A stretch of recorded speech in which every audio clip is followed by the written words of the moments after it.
एक क्लास में ये तो बहुत थोड़े बच्चे हैं। हमने तो माशाल्लाह 120 स्टूडेंट की क्लास में की, सबको नंबर भी दे दिया माशाल्लाह।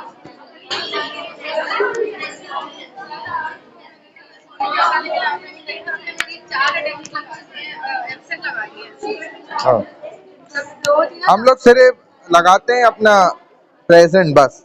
एब्सेंट तो वो ऑटोमेटिक जब नहीं होता ना स्टूडेंट खुद ही लग जाती है।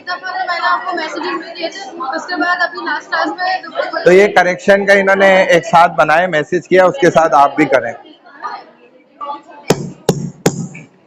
भाई। ऐसे स्टूडेंट्स जो अटेंडेंस के मारे हैं, ये इनका अटेंडेंस का मसला है, तो वो मेहरबानी कर लें, आज सही करा लें। उसका तरीका यही है कि एक पूरी फुल एंड फाइनल लिस्ट बना के और वो भेज दें, मुझे ही भेज दें, तो मैं आपके सर को भेज दूंगा, वो आज ठीक हो जाएगी।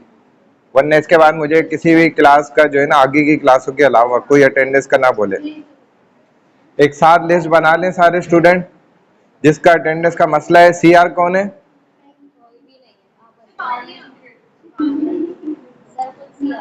ग्रुप पे देखो। बिस्मिल्लाह रहमान रहीम। जी बोले।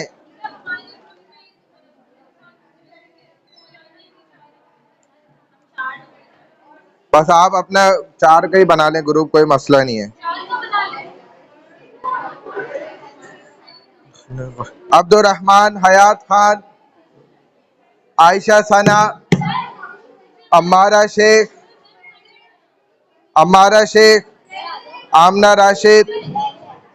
आमना राशिद, अनमोल, अनोद कादरी, कहाँ है अनोद कादरी,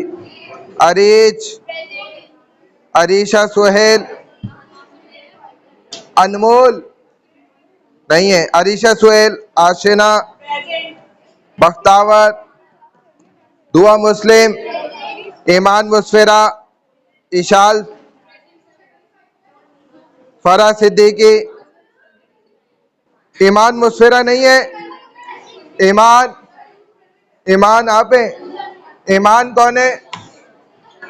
फाइहा जिया, हादिया, हमना शुएब, हानी गजनफर, हुदा अनीस, लाइबा तैमूरी, महनूर, माहिन जुल्फिकार, मारूक रसूल, माहिदा खान, मरियम खुर्शीद, मेमुना ईमान राव, महक का है, मुनीरा, नेहा राशिद, राबिया फ़हीम,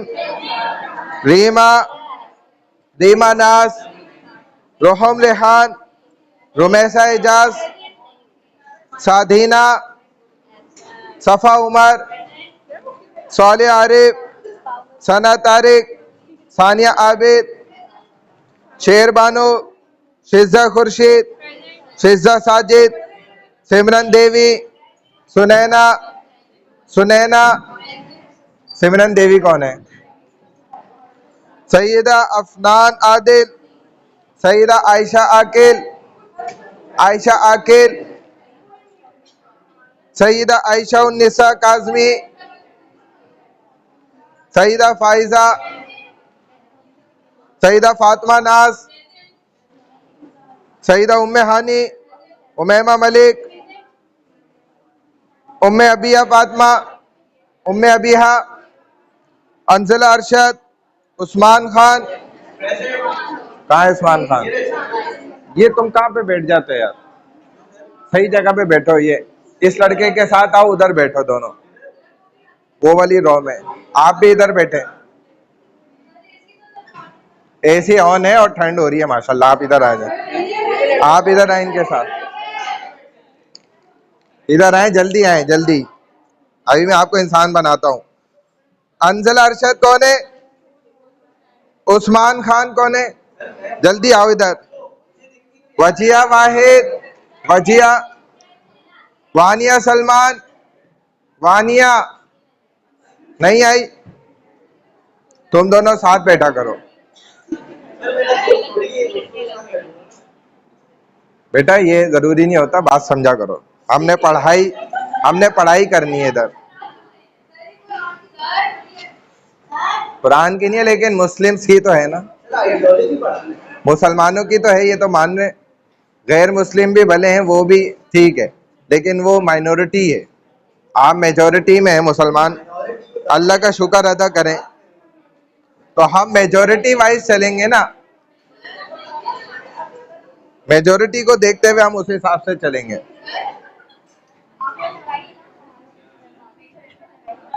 पता नहीं, मुझे याद थोड़ी रहता है, जब बोल देता है उसकी लग जाती है बस।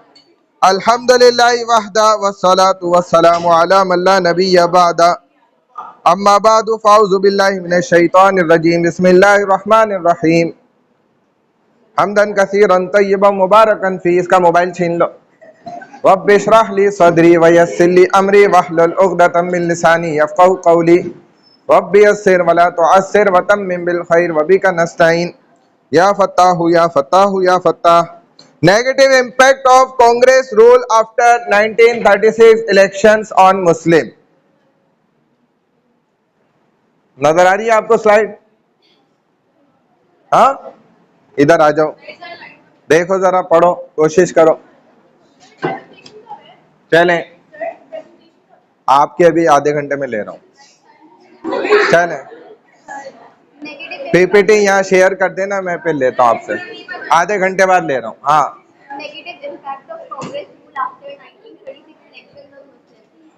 बस करो, लानत नहीं देते। रुक जाए, क्योंकि आप माशाल्लाह मुसलमान है ना, तो काफिर को भी जिंदगी में लानत नहीं दे सकते। इसका मोबाइल ले लो, ले लो इसका मोबाइल। आप मुझे नजर ना आए, कोई मोबाइल में देखता हुआ भी नजर ना आए, सिर्फ मेरी तरफ देखना है आप लोगों ने, और यहाँ देखना है बस। तो मुसलमान पर तो लानत है ही नहीं, काफिर पर भी नहीं है जिंदगी में। और पूरे कुरान में आप मुताला करें तो पूरे कुरान में अल्लाह ने कभी किसी काफिर को लानत नहीं दी है, पूरे कुरान में। और या अय्युहल काफिरून भी पूरे कुरान में अल्लाह ने जिस जगह भी इस्तेमाल किया है ना, काफिर को मुखातिब करते हुए, अगर काफिर नहीं कहा, अल्लाह ने काफिर कहने से गुरेज किया है। लेकिन एक जगह पे जो कहा है वो भी आखिरत के अंदर उनको मुखातिब करते हुए कहा है कि जब आखिरत में तुम नाकाम हो जाओगे तो तुम्हारे साथ क्या होगा, उधर का कहा है, तब भी दुनिया में नहीं कहा। और लानत देना जो है ना, मुसलमान को भी दुनिया में भी नहीं है, दुनिया में भी नहीं है। काफिर को भी आप लानत नहीं दें, मरने के बाद तो अगर वो कुफर पे मर गया, अगर कुफर पे मर गया तो वो अलग मसला है। अब देखें, ये थोड़ा सा पढ़ लें, 2-4 लाइनें। Negative impact of Congress.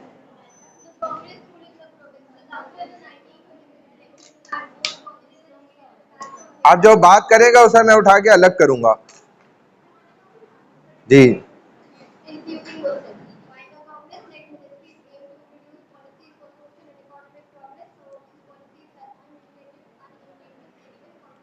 इनके हाथ में क्या है? मोबाइल है? क्या है? अच्छा, तुमने मोबाइल रखा तो तुमने दुपट्टे से खेलना शुरू कर दिया,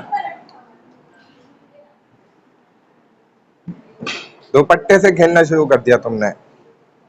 अच्छा, बिस्मिल्लाह रहमान रहीम। देखो, यहाँ हम बात कर रहे हैं 1936 से 1937 की, और 39 तक की भी थोड़ी सी। बरसगीर के अंदर जो हालात पेश आए उनको देखते हुए इन बातों को समझना जरूरी है। 1936-37 के जो इलेक्शन इंतखाबात हुए सूबाई एतबार से, उसके बाद कांग्रेस की हुकूमत आ गई, और मुसलमानों के लिए एक ये खतरनाक डरावना ख्वाब था जो कांग्रेस की हुकूमत नाफिज हुई, और ये जमात इक़्तिदार के अंदर आई। और ये दौर जो था, ये जो इरा टाइम पीरियड था, ये मुसलमानों के लिए बड़ा नेगेटिव था, मनफी असरात इसके मुरत्तब हुए। और इस दौर में मुसलमानों को अपनी सियासी, सकाफती, तालीमी, एजुकेशनल वाइज, रिलीजियस वाइज तमाम एतबार से शदीद मुश्किलात का सामना करना पड़ा, क्योंकि हिंदुओं की एक कांग्रेस पार्टी जो थी वो इक्तदार में आ गई। कांग्रेस वजारतों का रद्द अमल क्या था?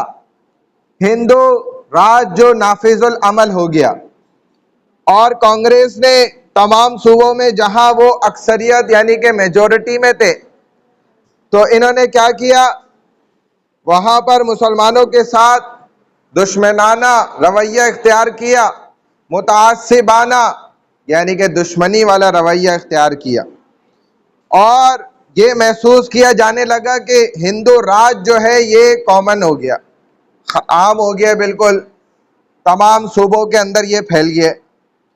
जहां मुसलमानों की शनाख्त जो थी ना, एक पहचान, सिग्निफिकेंस, इंट्रोडक्शन, ये सब खत्म हो गया, क्योंकि मुसलमान अपनी असलियत जो है खोने लग गए। इस बुनियाद पर आप खड़ी हो जाए, यहां से मुस्तकिल बातों में लगे दोनों, मैं कुछ बता रहा हूं, आप अपनी बातों में लगे में। दूसरा, सकाफती और मजहबी एतबार से मुसलमानों की आज़ादी पर यह एक खतरनाक हमला हुआ। मैंने अभी जो पॉइंट्स बताए ना, अभी मैं पूछता हूं आपसे, आप ऐसे मुंह चढ़ा रही है ना कि मैं जैसे गलत बात बोल रहा हूं। अभी मैं आपसे तमाम पॉइंट्स पूछूंगा खड़ा करके। कांग्रेस ने हिंदू मातरम का नारा मशहूर कर दिया, ये दूसरी बात मैं बता रहा हूं, और इसकी एक कौमी तराने की करारदाद भी उन्होंने मंजूर करा ली इसी दौरान, जो एक मुसलमान दुश्मन गीत ही समझ ले। मुसलमान तो वंदे मातरम को कभी नहीं मानता, ये गीत उसके दीन के मजहब के खिलाफ है। ठीक है, उनका हिंदुइज्म का अपना एक गीत है, हम उसको तस्लीम करते हैं, हम उससे इनकार नहीं करते, लेकिन अपना मजहब या अपना दीन कभी भी मुसलमानों ने भी किसी गैर मुस्लिम के सर पे नहीं थोपा कि भाई आप लाजमी मुसलमान हो जाएं, आप अगर पाकिस्तान में रहना चाहते हैं तो आपको मुसलमान बन के रहना पड़ेगा। ऐसा हमने कभी किसी को नहीं कहा और ना हम कहते। तो इसीलिए हम किसी दूसरे से भी इस बात का नहीं वो करते कि वो भी हमसे ऐसा करना चाहे, और इसमें मुसलमानों के जज्बात को मजरूह भी किया गया। अजान और मसाजिद की जगहों पर बहुत ज़्यादा बेहुरमतियाँ की गई, अजान पर पाबंदी हो गई, अल्लाहु अकबर कहने पे, अल्लाह सबसे बड़ा है, बुतों से भी बड़ा अल्लाह है, इस लफ्ज़ के कहने पर मुसलमानों पर पाबंदी लगा दी गई। या मसाजिद के सामने शोर मचाया जाता था, अगर मुसलमान अपनी इबादत कर रहे हैं, जैसे कोई हिंदू अपने अगर मंदिर के अंदर पूजा कर रहा है और हम वहां जाके शोर करने लग जाएं, तो हम कभी ऐसा नहीं करते और ना हमें पसंद है, और अगर कोई करेगा तो हम उसे पकड़ेंगे और ठीक करेंगे कि आप गलत कर रहे हैं। ये हमारे इस्लाम में कतन ये चीज़ है ही नहीं, चाहे वो किसी का भी धर्म है, जिसका भी जो भी मजहब है, इस्लाम उल्टा क्या कहता है कि भाई आप उसको अपनी पूजा या उसकी जो भी इबादत है वो करने दें, और बल्कि आप उसको सुकून दें। अगर आपका पड़ोसी हिंदू है तो आपने उसको ये नहीं कि जी हिंदू है तो जी मैं इसको तंग करके रख दूंगा और ये वो नहीं, बल्कि इस्लाम ने तो कहा है भाई भले हिंदू है लेकिन आपने उसकी इज्जत करनी है, उसका एहतराम करना है, उसका ख्याल करना है, उसको कोई तकलीफ हो जाए, पहुंचे तकलीफ, उसमें उसकी मदद करनी है, जितना आपसे जो हो सकता है वो आपने करना है। ये इस्लाम है, और इस्लाम हमें यही तालीम सिखाता है। किसी कोई मुसलमान ये नहीं कह सकता इस्लाम हमें इसके खिलाफ कुछ सिखाता है। तो लेकिन इनके साथ ऐसा होने लगा। फिर गाय के ज़िबा करने पर पाबंदी हो गई कि जी गाय को ज़िबा नहीं किया जा सकता, चूँकि उनके यहाँ इसको मोहतरम समझा जाता है, लेकिन मुसलमानों के दीन में इसको जो है ना बाकायदा ये फूड है। और अल्लाह ने जो हमें ये नोकीले दांत दिए हैं, ये किस लिए होते हैं? ये चबाने और काटने के लिए होते हैं। एक आप गौर करें तो आपके प्लेन दांत हैं, चार ऊपर चार नीचे सामने के, खरगोश की तरह जैसे होते हैं, बकरी के जैसे होते हैं। ये क्या करते हैं? घास खाने के काम आते हैं, यानी कि ये आप सब्जियां खाएं, 4 दिन सब्जी खाएं, फिर 5वें दिन 6ठे दिन गोश्त खाएं। देखें ना, आप गौर करें, 1 2 3 4, फिर 5 6 कौन सा आ गया? नोकीला आ गया। शेर के दांत कैसे? चिपटे दांत आपको शेर का कहीं नहीं मिलेगा, सारे नोकीले दांत हैं तकरीबन। तो उसका मतलब है कि भाई डेली क्या खाओ? गोश्त खाओ दबा के, घास। हाँ ना, यही तो कैलेंडर है पूरा। हाँ, फिर 1 2 3 4 5 6 शुरू हो जाओ। हाँ, तो अगर आप यानी कि अल्लाह ने खुद आपके अंदर देखो हर चीज रखी है, अगर आप थोड़ा सा अपने अंदर गौर करोगे आपको बाहर जाने की जरूरत नहीं, आपको हर चीज अपने अंदर मिल जाएगी, सारा सिस्टम अंदर ही समझ आ जाएगा कि भाई कौन से दिन गोश्त खाना है, कौन से दिन आपने घास खानी है। घास में इसलिए बोल रहा हूँ, सब्जी भी घास ही होती है, सब्जी भी ग्रीनरी है, तो वो खाओ 4 दिन, 5वें 6ठे दिन गोश्त के मजे उड़ाओ, और वो भी अलग अलग, कभी हिरन का गोश्त खाओ, कभी बकरे का खाओ, कभी जो है गाय का खाओ मीट और बीफ, उसके अंदर फिर मटन, फिर चिकन विकन, हैन जो होती है ना असली वो खाओ, ये 2 नंबर मुर्गी नहीं खाओ। हाँ, 2 दिन गोश्त कैसे खाएंगे ये पूछ रही है, दांतों से खाएंगे और किससे खाएंगे? ये जो अल्लाह ने नोकीले दांत दिए हैं ये किस लिए दिए हैं? गोश्त काटने के लिए। तभी आप गौर करें, कभी गोश्त को यहां से नहीं काटेंगे, ये करके ना, भले आप कहीं भी बैठे हुए हो, भाई हकीकत है। पुराने जमाने में दौर में चले जाए लोग, कच्चा गोश्त आधा पका हुआ आधा कच्चा, ये भी सेहत के लिए अच्छा होता है, मैदा टाइट रहता है मैदे के लिए। हाँ, मतलब कि आधा पका हुआ हो और कुछ कच्चा हो, पठान लोग खाते हैं, तभी देखो ताकतवर जानदार होते हैं वो, उनमें जान बहुत होती है। और उनके बच्चे बच्चे देखो कचरे में माशाल्लाह कैसे लोट पोट हो रहे होते हैं और चुन रहे होते हैं, लेकिन कोई वायरस, सारे वायरस अंदर जाके डी वायरस हो के और फिर वो रिसाइकलिंग चल रही होती है, वो डी वायरस हो जाते हैं, वायरस भी बोलते हैं मैं किधर आ गया। तो वो चूंकि माशाल्लाह से यही होता है। यहाँ डिफेंस में भी एक मेजर साहब ने अपने घर में वो जो उनका वो था ना क्यारी, उधर उन्होंने कीचड़ डलवाया हुआ था अच्छी खासी जगह में, और बच्चे चड्डियां पहना के छोड़े हुए थे उसके अंदर, और बच्चे लोट पोट हो रहे हैं, कीचड़ मुंह में, एक दूसरे के ऊपर, सारा कीचड़ कीचड़, मर्द घीली होती है ना जैसे गंदी। तो हमारे मुफ्ती साहब नाश्ता कर रहे थे, वहीं बैठे हुए थे, तो उन्होंने पूछा भाई ये तुमने क्या किया हुआ? तो उन्होंने बोला ये मैंने बच्चों को अभी से सारे वायरस इनमें चले जाएं ताकि वो डी वायरस हो जाए। मरते ही तो नहीं है, फिर ही तो नहीं मरता इंसान इतना जैसा। ये पठान बच्चे देखो मरे, कोई एक बच्चे की आप एग्जाम्पल मैं बता रहा हूँ ना, स्टेट्स हैं, स्टेट्स होते हैं, आप हर चीज का, ये तो इंसान है, बेजान चीजों का सारा किताब है यहाँ पर, आपको पता है ऐसे ऐसे इदारे, और हम खुद स्टेट्स के इदारे में काम करते हैं, हमें पता है। यहाँ पर साइकिलें लोगों के पास कितनी है, मोटरसाइकिल कितनी है, किसके पास कितनी गधा गाड़ी है, खोता गाड़ी है, घोड़ा गाड़ी है, फलाना, ये एक एक चीज का पूरा गिनती मौजूद है। हमारी गवर्नमेंट के पास भी मौजूद है, प्राइवेटाइज इदारों के पास मौजूद है, कितने बच्चे मरते हैं, कितने बच्चे। अच्छा, हैरत की बात यह है कि इन पठान बच्चों ये तो मरते ही नहीं है माशाल्लाह, हमारे बच्चे मर जाते हैं, अल्लाह माफ करे, ये हमारे बच्चे मर जाते हैं, अल्लाह माफ करे, जिनको बचपन से सारे इंजेक्शन लग रहे हैं, एक एक उनको ख्याल रखा जा रहा है, टाइम टू टाइम उनको पोलियो और फलाना और ढिमकाना सब कुछ XYZ दिया जा रहा है, मर जाते हैं बेचारे। पठान बच्चे नहीं मरते, और पठान बच्चों को एक बचपन का टीका भी नहीं लगा हुआ होता अल्हम्दुलिल्लाह, और ये हमसे जानदार और ताकतवर होते हैं। नहीं, पठानों में आप मुश्किलें देखें, पठान में सीधे सीधे हैं साहब, देख नजर चाहिए देखने वाली। मैं लगता पठान हूं क्या? अबे भाई का, मैं पठान वठान नहीं हूं, मैं मुसलमान हूं, मुसलमान।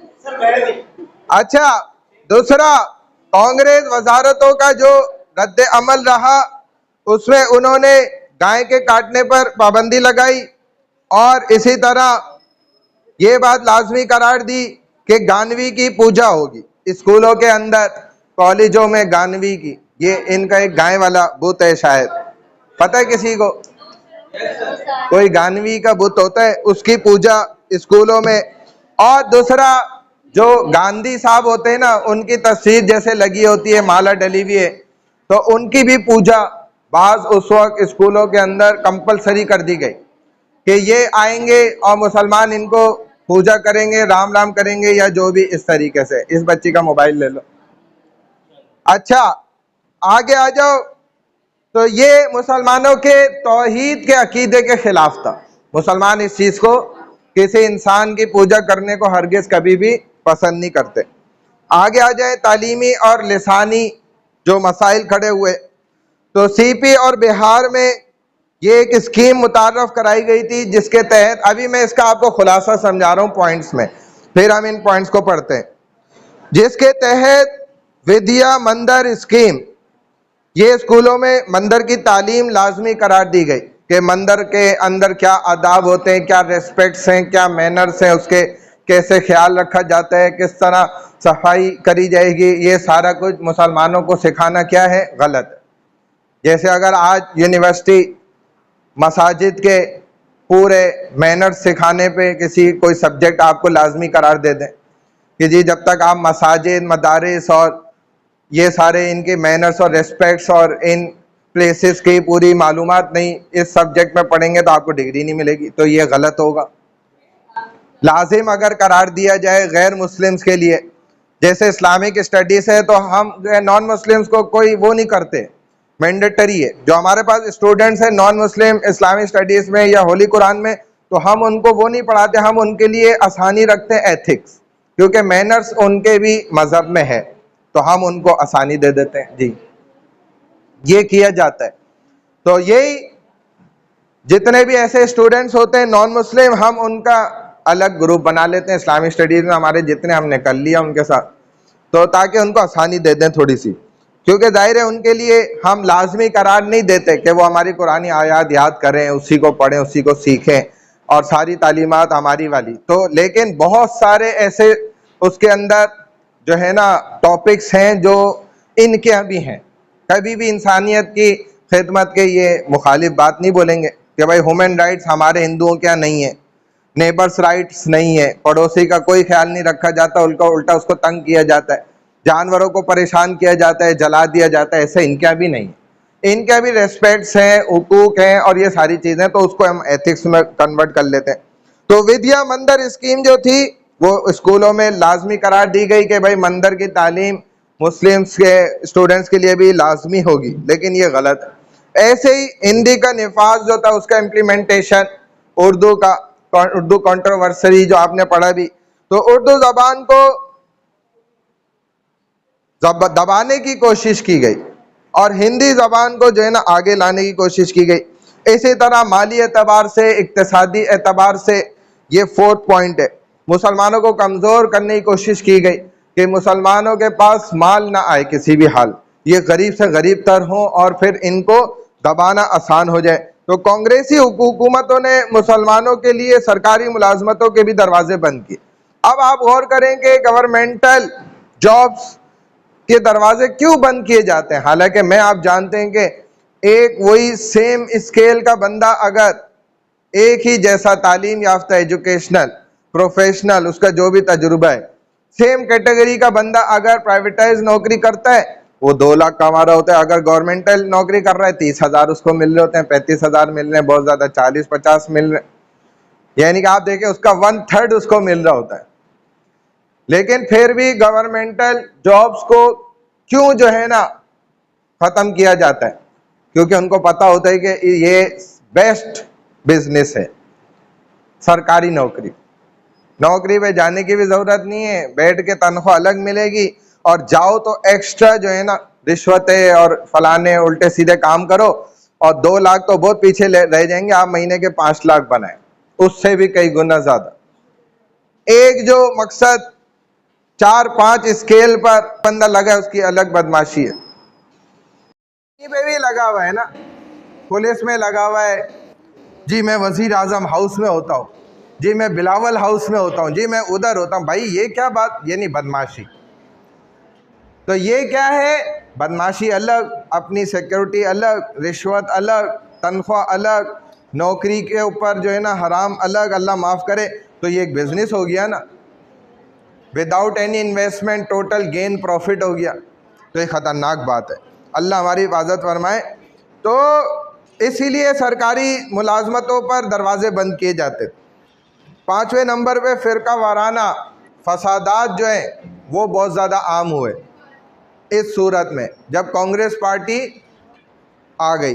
तो इस दौर में हिंदू मुस्लिम फसादात बहुत आम हो गए, हत्ता कि जिनमें पुलिस और अदलिया का रवैया बड़ा ख़तरनाक नज़र आने लगा। अक्सर औकात मुसलमानों को ही कसूरवार ठहराया जाता था, अगरचे मुसलमानों की कोई गलती ना हो, जैसे आज भी होता है कि मुसलमान सुकून से बैठे हुए। अभी जंग जो छेड़ी किसी मुस्लिम कंट्री ने शुरू करी? नहीं। बदमाशी किसने शुरू करी? असल फसाद और फड्डा लड़ाई आप देखिए, गोरे ने, अंग्रेज़ ने। फसादी कौन हुआ? Donald Trump. बोलो ना डायरेक्ट, ज़ोर से नाम लो, ये रिकॉर्डिंग में आया ना तुम्हारा नाम तस्वीरी साल भाई बोलो, कुछ नहीं होता। तो ये गोरे की फसादात है ना। सर वो तो गोरा भी नहीं, लाल है सर। वो लाल आपको इसीलिए नज़र आ रहा है, पहले गोरा होने इसके लिए शर्त है। अगर काला होगा तो लाली आपको नज़र नहीं आएगी।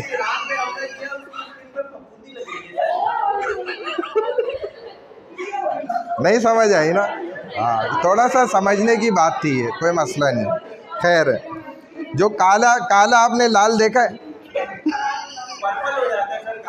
हाँ, यही समझने में तो कसूर हो रहा है ना सारा मसला ये। जब बंदा काला होगा फिर उसका कोई भी दूसरा रंग हो वो नहीं दिखता, सफ़ेद पे हर रंग दिख जाता है। ये अगर इस पे आप लगाएंगे ना कोई भी निशान दिख जाएगा, लेकिन कलरफुल ड्रेस होगा तो उस पर कोई निशान इतनी आसानी से। इसीलिए हमारे लोग जो है ना वाइट कलर के कपड़े नहीं पहनते, चूँकि उसमें धब्बा आसानी से दिखता है और अपनी गलती फ़ौरन दिख जाती है। हुज़ूर सल्लल्लाहु अलैहि वसल्लम इसीलिए अपने आप को ज़ाहिरी साफ़ भी रखते थे। जिसका वाइट ड्रेस होगा उसको सबसे बड़ी ये फ़िक्र लगी रहेगी मेरे कपड़े गंदे ना हो, और जिसके पहले ही कलरफुल हैं उसको इस बात की कोई टेंशन नहीं होगी, भले दाग लगे कुछ लगे, वो लगा भी होगा तो अगले को नहीं दिखेगा, लेकिन इस पर फ़ौरन दिखेगा। इसीलिए वो फ़िक्र रहेगा कि यार इधर लग गया, जाके धोएगा फ़ौरन। ये माइंड क्लीनलेस और क्लीनेस और क्लीनलेस, यानी कि सफाई वाला और बग़ैर सफाई वाला। क्लीनलेस यानी कि जिसको सफाई की कोई ज़रूरत ही नहीं, नो टेंशन। नहीं समझ आए? हाँ, तो ये सफ़ेद कपड़े इसलिए लोग जो है ना सफ़ेद टोपी, सफ़ेद स्कार्फ वगैरह ये, और हज में भी आप देखें सफ़ेद इसीलिए लाजमी करार दिया। मुर्दे के ऊपर भी आप देखें सफ़ेद इसीलिए लाजमी करार, और जन्नत में भी आप देखेंगे इंशाल्लाह तो आपको ये दिख जाएगा। बहरहाल आप देखें ना, वो दिखाते भी हैं, अगर जिन दिखाना होता है तो काले में दिखाते हैं, और कोई रूह या फरिश्ता या परिवरी दिखानी होती है तो सफ़ेद में दिखाते हैं। ये तो इनका भी माइंड सेट है ऐसे लोगों का। तो फ़िरका वाराना फसादात और नाइंसाफ़ियाँ बहुत ज़्यादा हुई इस जमात के बनने से। फिर आगे आ जाए तो इन इक़दामात ने मुसलमानों को ये बात बावर करा दी थी कि हिंदुस्तान में अब मुसलमान अपने दीन, सकाफ़त, तौर तरीके, मुख्तलिफ़ चीज़ों वो अब उसके महफूज नहीं, उसका तहफ़्फ़ुज़ नहीं है हो सकता। अब इस वजह से ये सब हुआ। आगे पढ़ें भाई, फर्स्ट कम्युनल टेंशन्स। सेकंड लड़की पढ़ लें, पहली लड़की आई थी ना, वो आप बाद में आई है ना, ये फर्स्ट पॉइंट पढ़ लें, कम्युनल टेंशन्स।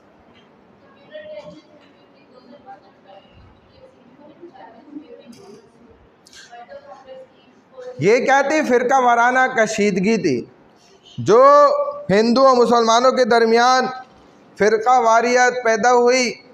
कांग्रेस के दौरे हुकूमत में ये एक अहम चैलेंज था, क्योंकि देखा जाए तो इसके असरात जो है ना मुसलमानों पर ज़्यादा पड़ रहे थे। आपस की ये लड़ाई जो हो रही थी, तो इससे जो मुसलमानों का असल मकसद आप देखें सोशलिज़म वाइज भी था, समाजी मकसद था, इक्तिसादी था, वो बड़ा नेगेटिव वे में जाने लगा। मुसलमानों को ज़ाहिर नुकसान होने लगा इन चीज़ों से। ये जो पॉलिसियाँ थी ये एंटी मुस्लिम पॉलिसीज़ थी कांग्रेस की, जिसकी वजह से मुसलमानों पर कांग्रेस की हुक्मरानी के बहुत से नेगेटिव इम्पैक्ट्स हुए, असरात पड़े। सेकंड पॉइंट पढ़ लो, ये थर्ड लड़की ये वाली।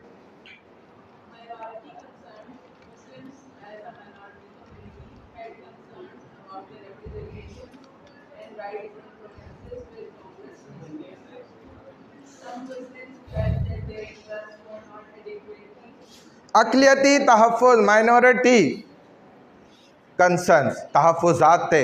मुसलमान चूँकि तादाद में जिन जगहों में जिन सूबों में कम थे, तो वहाँ पर मुसलमानों को अपनी बरादरी के एतबार से कांग्रेस की वजारतों के बहुत ज़्यादा मिल जाने की वजह से सूबों के अंदर अपनी नुमाइंदगी का तहफ़्फ़ुज़ महसूस कर रहे थे कि हमें तो कोई नुमाइंदगी नहीं मिल रही, हमें कोई खिदमत का मौका नहीं दिया जा रहा, हमें हर चीज़ में पीछे रखा जा रहा है। बाज़ मुसलमान तो ये महसूस करते थे कि ये अक्सर उनके अपने मफादात में सारा काम हो रहा है, हिंदुओं को फ़ायदा देने के लिए। Third point, education and language. चलें जी।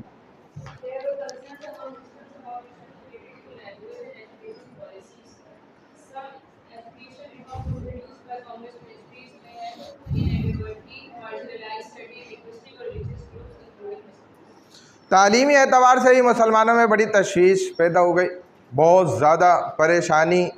उसकी वजह यही थी कि कांग्रेस की वजारतों की तरफ से मुतारिफ़ कराई गई कुछ तालीमी इस्तिलाहात ने नादानिस्ता तौर पर बाज़ लिसानी और मजहबी ग्रोहों को आगे बढ़ाया। यानी कि जो मुसलमान थे ना, मुस्लिम एजुकेशन जो होती है वो सेपरेट होती है, वो अलग होती।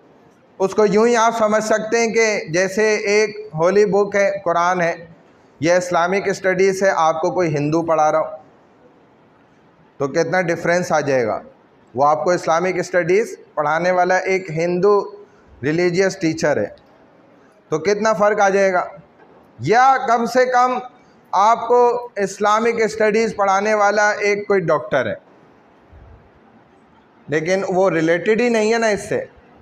इसके लिए तो कंपलसरी क्या है कि एक आलिम हो, एक मुफ्ती हो, एक इस्लामिक स्कॉलर जो अथेंटिक उसकी डिग्री हो, मुतसद्दिक शुदा, तस्दीक शुदा। आप जैसे HEC से अपनी डिग्री वेरीफाई कराते हैं, क्यों कराते हैं? क्योंकि आप उसके कंसर्न बनना चाहते हैं कि जी मैंने सिर्फ डिग्री वेरीफाई नहीं हो जाए, आपकी एजुकेशन भी पूरी वेरीफाई हो जाए कि भाई वाकई मैं ये तालीम रखता हूँ। डिग्री आपको तब तक मिलेगी नहीं जब तक आप उसके अहल ही नहीं होंगे। एग्ज़ाम इसीलिए तो उसका एक सिलसिला होता है ना, ताकि चेक किया जाए बार बार स्टूडेंट को कि भाई वाकई इसने इस्लामिक स्टडीज़ पढ़ी है, ये जानता है, आइडियोलॉजी इन्होंने पढ़ी है, कुछ समझते हैं उसके बारे में, उसमें क्या बात की जाती है। तो ये डिफरेंस है, समझ गए। तो ये मुसलमानों के अपने तालीम के ख़िलाफ़ था। फिफ्थ पॉइंट, हाँ जी फोर्थ है, सही। उनको आवाज़ नहीं आ रही, अंडा पराठा नहीं खाया।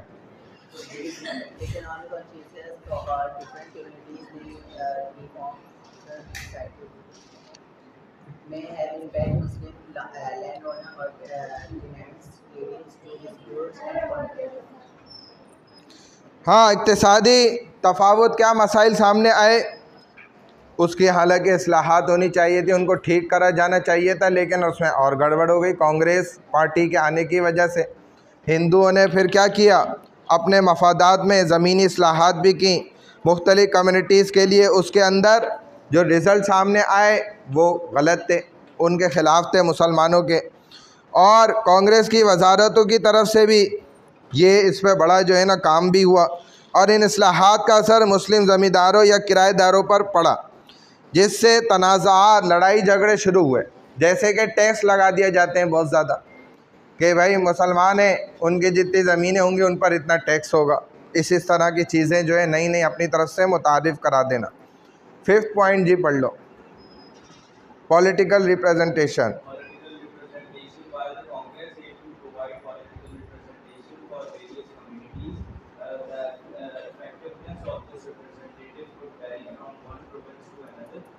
Muslims may have felt that their representation was sufficient to address their unique. जब सियासी नुमाइंदगी कांग्रेस को हासिल हो गई तो अब मुसलमानों के तो अपने मफादात थे, और हिंदू एक जो है वो मुसलमानों के मफादात को क्यों ख्याल रखेगा, जबकि उस वक्त तनाज़ात इतने ज़्यादा आपस की लड़ाइयाँ चल रही हों। लिहाजा मुसलमानों को ये बात महसूस भी हुई कि उनके जितने खदशात हैं उनको ये नुमाइंदा जमात जो है दूर नहीं कर पा रही, बल्कि उनके लिए और मसाइल खड़े कर रही है। 6 पॉइंट चलें जी, इस आप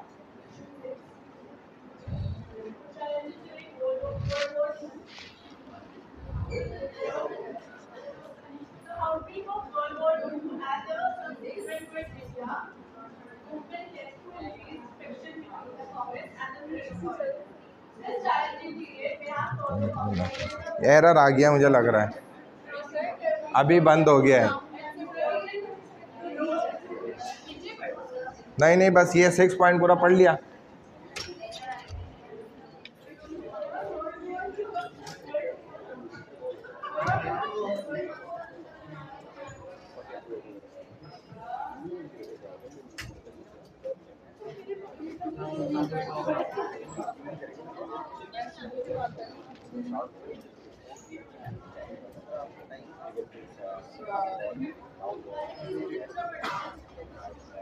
वालेकुम वालेकुम।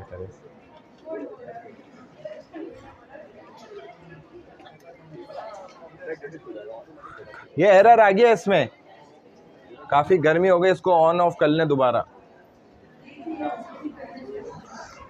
कह दिया है मैंने, अभी आ जाते हैं। अच्छा भाई, तो दूसरे जंग अजीम के दौरान बहुत से चैलेंजेस सामने आए। दूसरे जंग अजीम का आगाज़ और उसके नतीजे में हिंदुस्तान छोड़ो तहरीक ने कांग्रेस और बरतानी हुकाम के दरमियान बहुत ज़्यादा बुराइयों को पैदा किया। इस मुश्किल को दूर करने के लिए मुसलमानों के लिए सियासी सूरत हाल को मज़ीद पेचीदा बना दिया गया। आगे पढ़ें आप, इट्स इम्पॉर्टेंट।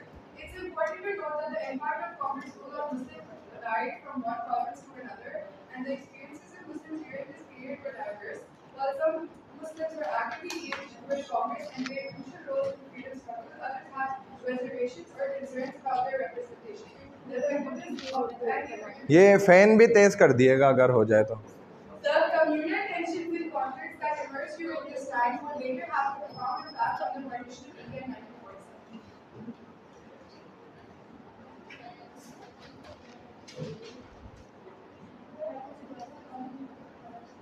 ये बात भी नोट कर लें, ज़रूरी थी उस वक्त के एतबार से कि मुसलमानों पर कांग्रेस की हुक्मरानी के असरात एक सूबे से दूसरे सूबे तक मुंतकिल होते जा रहे थे। वो असरात नेगेटिव इम्पेक्ट जो कर रहे थे वो बढ़ते चले जा रहे थे, कम होने के बजाय। ज़ाहिर है जो एक पॉलिटिकल पार्टी होती है उसके असरात क्या होते हैं, हमेशा बढ़ते ही हैं, जैसा कि आप अपने यहाँ भी देख सकते हैं। और उस दौर में मुसलमानों के जो एक्सपीरियंस थे वो बिल्कुल अलग था, डिफरेंट था। मुसलमान सियासी पॉलिटिकल वाइज जो है इतना ज़्यादा तेज़ नहीं थे, उनके इतनी महारत नहीं थी सियासत के अंदर, जबकि कुछ मुसलमान कांग्रेस के साथ सरगर्म अमल भी थे और उन्होंने जद्दोजहद आज़ादी में अहम किरदार अदा किया, और दूसरों ने उनकी नुमाइंदगी और पॉलिसियों की तासीर के बारे में तहफ़्फ़ुज़ात या खदशात भी पेश किए कि ये मुसलमानों के लिए अंदर से मुसलमानों की ताकत को क्या कर रहे हैं, खोखला कर रहे हैं। लिहाजा ये वो पॉइंट्स हैं जो पॉलिटिकल वाइज जो है कांग्रेस की जमात के आने के बाद खड़े हो गए। क्या पॉइंट्स हैं बताएं ज़रा, 2-3 पॉइंट्स बताएं, खड़ी हो जाएं, ज़ोर से बताएं। हाँ, क्वेश्चन ये है जो हमने पढ़ा है इसके अंदर से आप बताएं 2-3 पॉइंट को, इसे भी जो शुरू क्लास से हम पढ़ लें।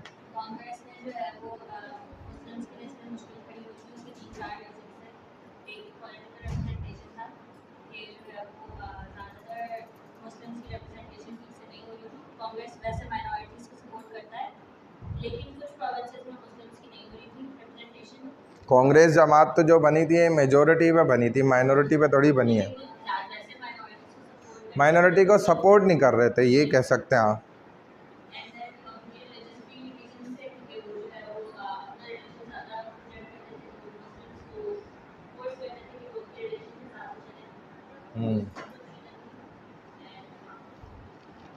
अच्छा, और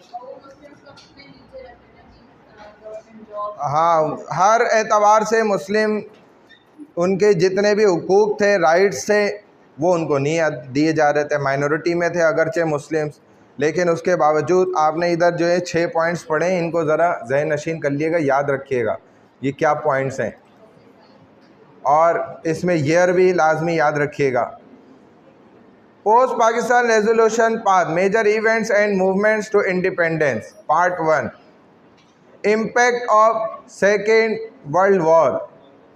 इसको तो आप खुद देख लीजिएगा, उसमें मेंशन भी किया गया है हाईलाइट करके ना कलर्स को। ये इसको जूम करके देख लेंगे तो आपको समझ आ जाएगा कहाँ कहाँ पे असरात पड़े थे। बाकी अभी हम इधर पढ़ लेते हैं तो और इंशाल्लाह समझ आ जाएगा आसानी से। Impact of second world war on सब कॉन्टिनेंट।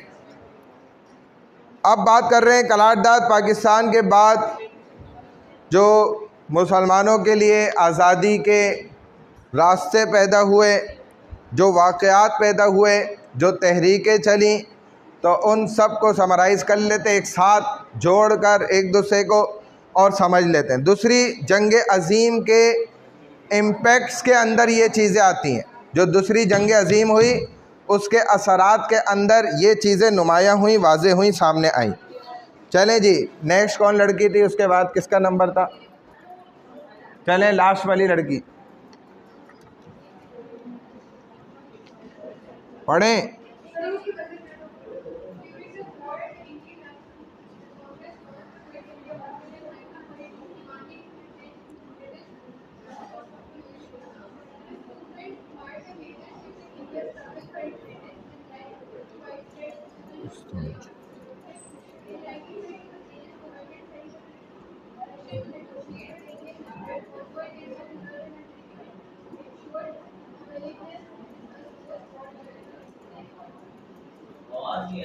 चलें, quite India movement, impact of second world war on सब कॉन्टिनेंट, बरसगीर पर दूसरी जंग अज़ीम के असरात क्या पड़े। और सबसे पहला जो असर पड़ा वो था क्वाइट इंडिया मूवमेंट, यानी कि हिंदुस्तान छोड़ो तहरीक।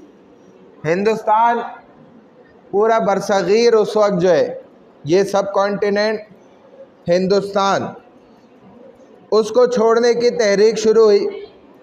जंग के दौरान हिंदुस्तान नेशनल कांग्रेस ने 1942 में हिंदुस्तान छोड़ो तहरीक शुरू की। बरतानवी राज आप जानते हैं, जो अंग्रेज़ है, उसके ख़ात्मे का मुतालबा किया। अब तक आप गौर करें तो सिर्फ मुसलमान अपने तहफ़्फ़ुज़ात रखते थे, यानी कि अपने राइट्स के लिए रोना धोना कर रहे थे। लेकिन अब जब आके कांग्रेस नेशनल पार्टी, जिसके अंदर मेजॉरिटी हिंदुओं की थी, जब इन्होंने भी देखा कि हमारे भी अब हुकूक जो हैं, वो राइट्स जो हैं वो सलब हो रहे हैं और नुकसान पहुंच रहा है, तो अब इन्होंने भी हिंदुस्तान छोड़ो तहरीक स्टार्ट की। बरतानवी राज उस वक्त इम्प्लीमेंट है और इन्होंने भी इस बात का मुतालबा किया। अब इस तहरीक ने हिंदुस्तान की जो ऑलरेडी पहले से इंडिपेंडेंस मूवमेंट चल रही थी मुसलमानों की तरफ से आज़ादी मुल्क की, उसमें एक बहुत ज़्यादा बड़ी तब्दीली की निशानदेही कर दी। और बड़े पैमाने पर गौर किया जाए तो सिविल नाफरमानियाँ वो शुरू हो गई, और ये इस बात का ज़रिया बनी कि कम से कम क्रिप्स मिशन जो था, क्रिप्स मिशन 1942 में जो बरतानवी हुकूमत सियासी तब्दीली ने क्रिप्स मिशन को हिंदुस्तानी रहनुमाओं के साथ बातचीत के लिए भेजा था। अगरचे उसके नतीजे में कोई मुआहिदा नहीं हुआ था, लेकिन फिर भी इस सब तहरीकों ने इस जंग के बाद की सियासी इस्लाहात पर बात करने के लिए एक नुमाइंदगी की जमात को ज़ाहिर कर दिया। यानी कि कम से कम इन तमाम मूवमेंट से क्या फ़ायदा हासिल हुआ कि भाई इनके साथ बैठकर बातचीत करनी पड़ेगी, वरना ये हमारे मामलात आगे नहीं बढ़ पाएंगे, क्योंकि सिविल नाफरमानियाँ बहुत ज़्यादा हो चुकी थी, जिसके बुनियाद पर ये मसाइल खड़े हो गए, सामने आ गए। बात समझ में आ रही है? हिंदुस्तान छोड़ो तहरीक ये किस तरह स्टार्ट हुई? कौन स्टूडेंट मुझे समझा सकता है? ये जो फर्स्ट पॉइंट है किसको समझ आया है?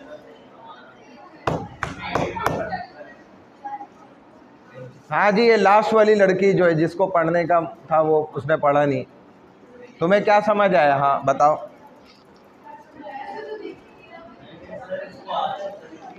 अगर देख नहीं रहा तो तुम्हें यहाँ आगे आके बैठना चाहिए। यहाँ आ जाओ, वहाँ से उठ जाओ, जल्दी से खड़ी हो जाओ, वहाँ से जल्दी यहाँ आके बैठो। आपसे पढ़वाना है, इसके बाद हमने नेक्स्ट।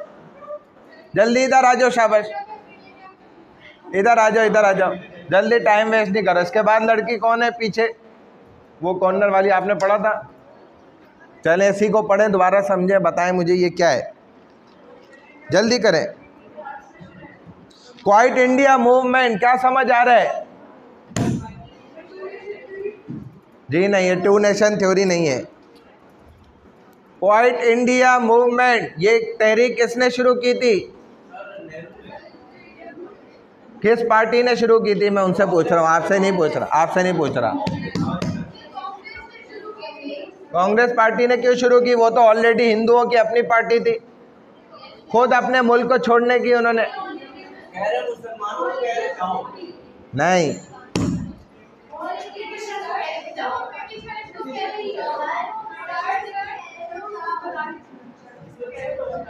क्या समझ है?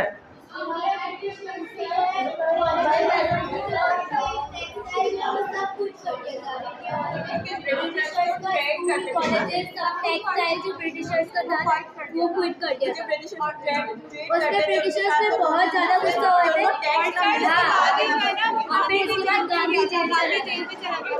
ये वाला पल्ला जो है ना भारी है। इधर वाले कुछ भी नहीं समझ रहे।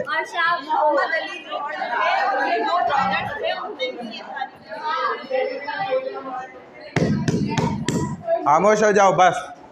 समझ तुम लोग को क्यों नहीं आ रहा? बहुत आसान बात है। क्वाइट इंडिया गलत बताए ना? हाँ बताओ।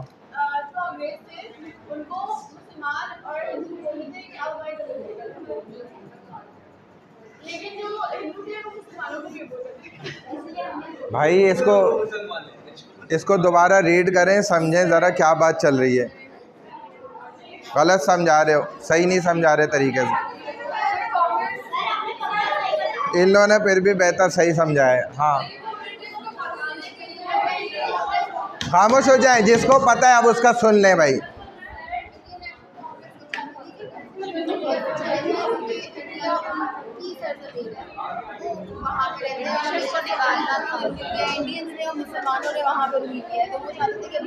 हाँ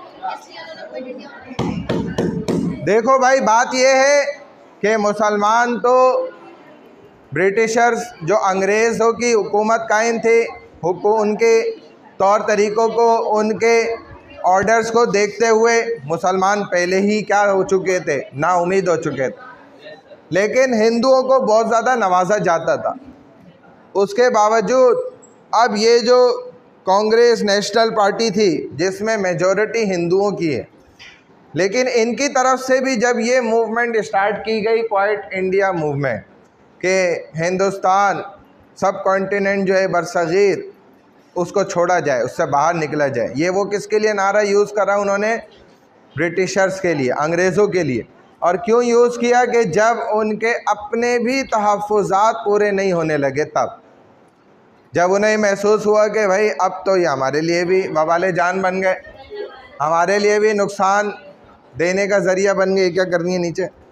तो फिर उन्होंने ये मूवमेंट स्टार्ट की। जब इन्होंने ये बात शुरू करी, ये तहरीक स्टार्ट किए, तो तब जाके तो मुसलमानों की जो ऑलरेडी मूवमेंट्स थी वो उन्होंने और ज़्यादा ताकत पकड़ ली, और ज़्यादा ज़ोर पकड़ा। तो जब दो बड़ी कौमें मुसलमान और हिंदुओं की ये मुखालिफ हो गई, तो सिविल नाफरमानियाँ बहुत ज़्यादा एकदम सामने आई। अब अंग्रेज़ कहाँ तक, क्योंकि हमेशा ऐसा ही होता है कि अवाम की ताकत ज़्यादा होती है, अवाम मेजॉरिटी के अंदर होती है, हुकूमत माइनॉरिटी में होती है।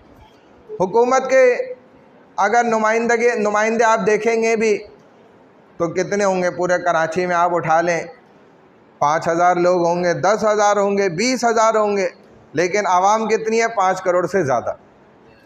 तो 5 करोड़ ज़्यादा होते हैं या 20, 25, 30,000 ज़्यादा होते हैं? 5 करोड़ की ताकत अलग होगी।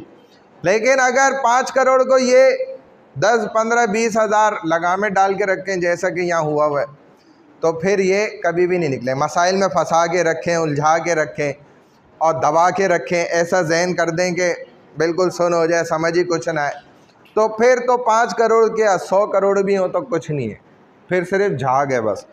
तो यही, लेकिन उस वक्त तो मुसलमान और हिंदू जब दोनों ही खड़े हो गए, जो कि देखा जाए तो अंग्रेज़ ब्रिटिशर्स के मुकाबले में दोनों ही मेजॉरिटी थे, माइनॉरिटी नहीं थे। माइनॉरिटी में तो ब्रिटिशर थे कि वो तो एक तादाद में अपनी फ़ौज लाए थे, बल्कि उल्टा हिंदुओं को फ़ौज में भर्ती करते थे सिपाहियों के तौर पे, और ऊपर राज जो है ना अपना चलाते थे।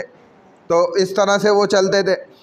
तो जब मुसलमानों के अलावा हिंदुओं के भी राइट्स वो ख़त्म करने की कोशिश की गई, उनको नज़र आया, उन्होंने भी फिर ये क्वाइट इंडिया मूवमेंट स्टार्ट करी। लेकिन इस सब से फ़ायदा क्या हुआ? कम से कम इतना फ़ायदा हो गया कि बातचीत की टेबल तक लेकर आ गए। ये एक फ़ायदा इससे कम हासिल हो गया। Cripps mission. नेक्स्ट लड़की कौन है? नेक्स्ट किसका नंबर है? उनके साथ वाली कौन है? चलें चलें पढ़ें। Cripps mission.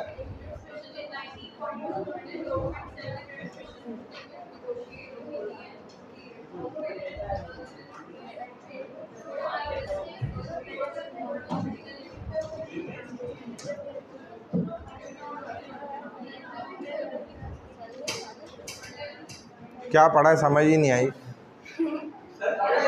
उनके साथ वाली पढ़ो, क्या पढ़ा इन्होंने? पढ़ो दोबारा।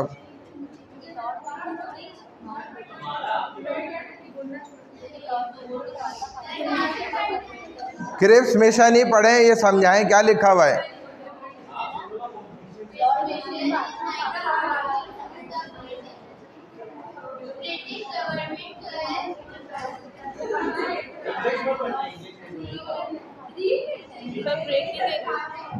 ब्रेक वैसे है नहीं, 2 घंटे की क्लास में, एंड में दे देंगे।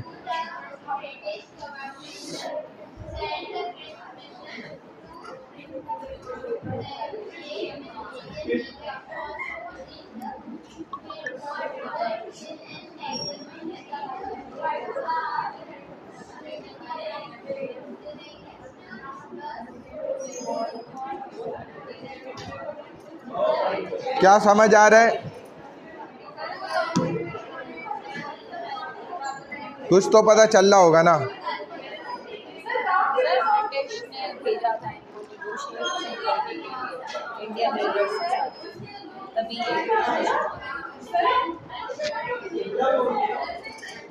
खामोश हो जाए, बातें नहीं करें। ये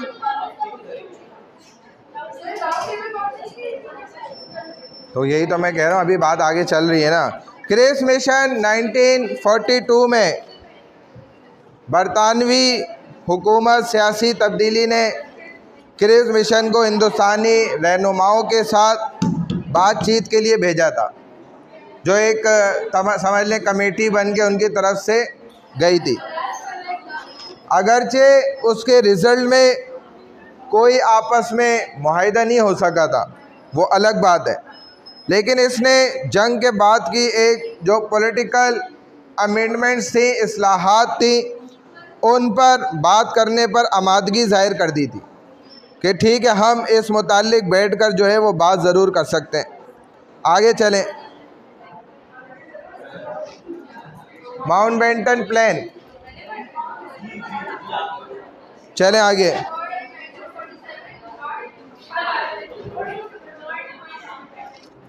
खामोश हो जाओ।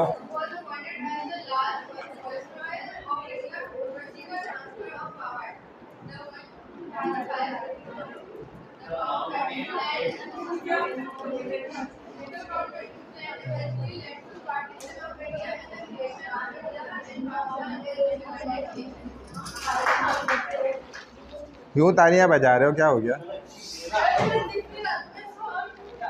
दोबारा इनके साथ वाली लड़की पढ़ो। After the war in 1947, Lord Mountbatten was appointed as the last viceroy of India to oversee the transfer of power. The Mountbatten plan eventually led to the partition of India and the creation of India and Pakistan independent nation. खामोश हो जाए। Mountbatten plan, जंग के बाद 1947 Lord हैं जो जंगें अजीम गुजरी है, दो बड़ी जंगें हुई हैं। जो ये दूसरी जंग अजीम हुई है ना, उसके बाद बरसगीर में बहुत ज़्यादा चेंजिंग्स आई हैं, तब्दीलियाँ आई हैं, उसकी बात हो रही है। अब वो जंग को तो हम पहले पीएचडी के अंदर पढ़ के आ चुके हैं, तो वो अब यहाँ पे पूरा समझाना। माउंटबेटन को इक़्तिदार की मुंतकिली की निगरानी के लिए हिंदुस्तान का आखिरी वाइसराय मुकर्रर किया गया था। ये जो वो बातचीत हुई आपस में, तो उसके नतीजे में यही प्लान हुआ ब्रिटिशर्स की तरफ से कि वाइसराय ये आखिरी यहाँ के प्लानर होंगे हिंदुस्तान के, और ये तकसीम के सारे काम जो हैं वो तश्कील देंगे, वो करेंगे। यानी कि इनके दरमियान जितना भी पार्टीशन होना है in the creation of India and Pakistan, तो उसके सारे इंतज़ामात जो है ये वाइसराय ज़िम्मेदारी उसकी सौंपी गई, उनके हवाले किया गया कि वो इसके लिए सारे इंतज़ामात करें। चलें, इकनॉमिकल ड्रेन, आगे आ जाए। कौन है नेक्स्ट लड़की?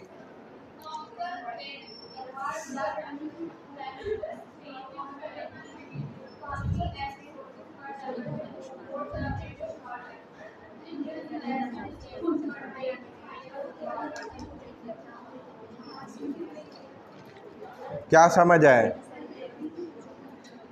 इकोनॉमिक चेंजेस भी पढ़ो। अगली लड़की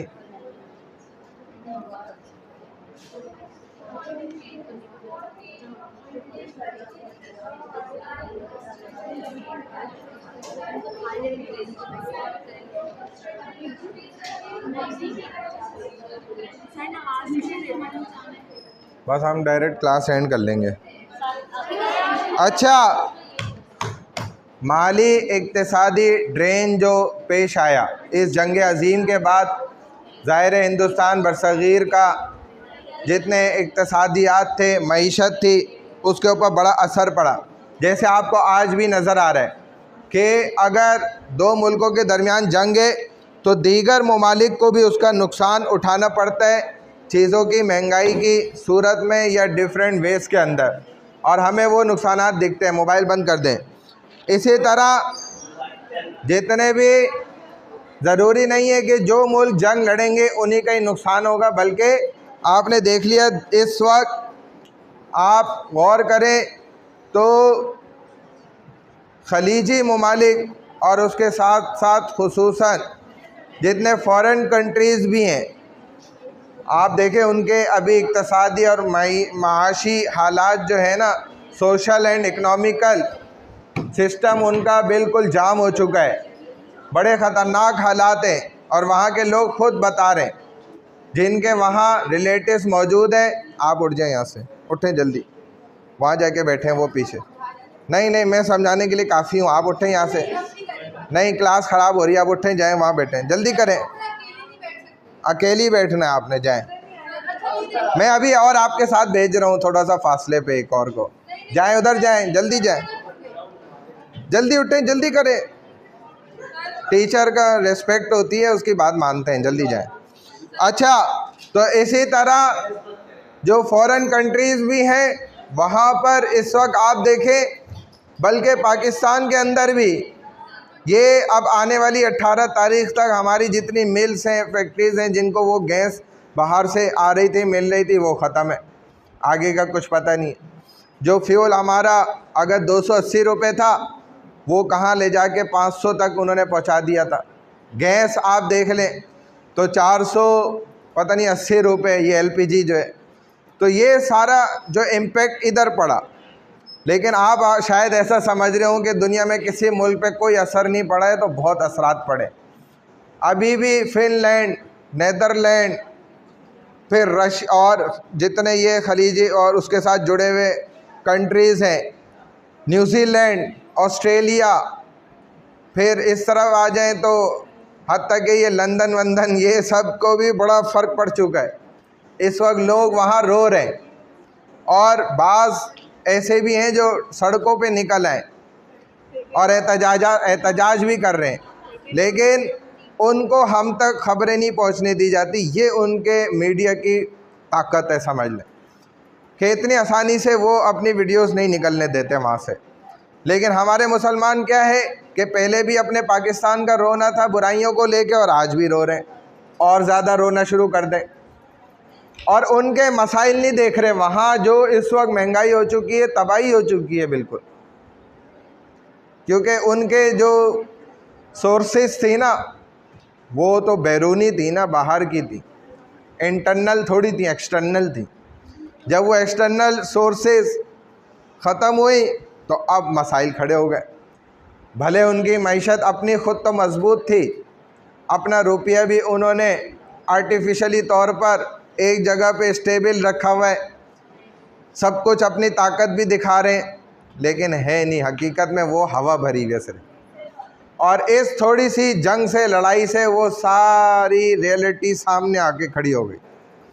अभी जो हालात उधर है ना, वो तो अल्हम्दुलिल्लाह पाकिस्तान में वो हालात अब भी नहीं है, अल्लाह का शुक्र है। जो हालात उधर, लोग रोना रो रहे हैं, जिस कदर उधर ये ज़िंदगी गुजारने के, अब देखें ये आगे जो है ना ठंड शुरू होने वाली है इन ममालिक के अंदर। इनकी जो रियल सोर्स वो जो थी ना असल, वो गैस थी, जिस पर इनका, बेटा आप उठें यहाँ से, उठें जल्दी से उठें, वो उधर जाके 2 सीटें छोड़ के वहाँ बैठे।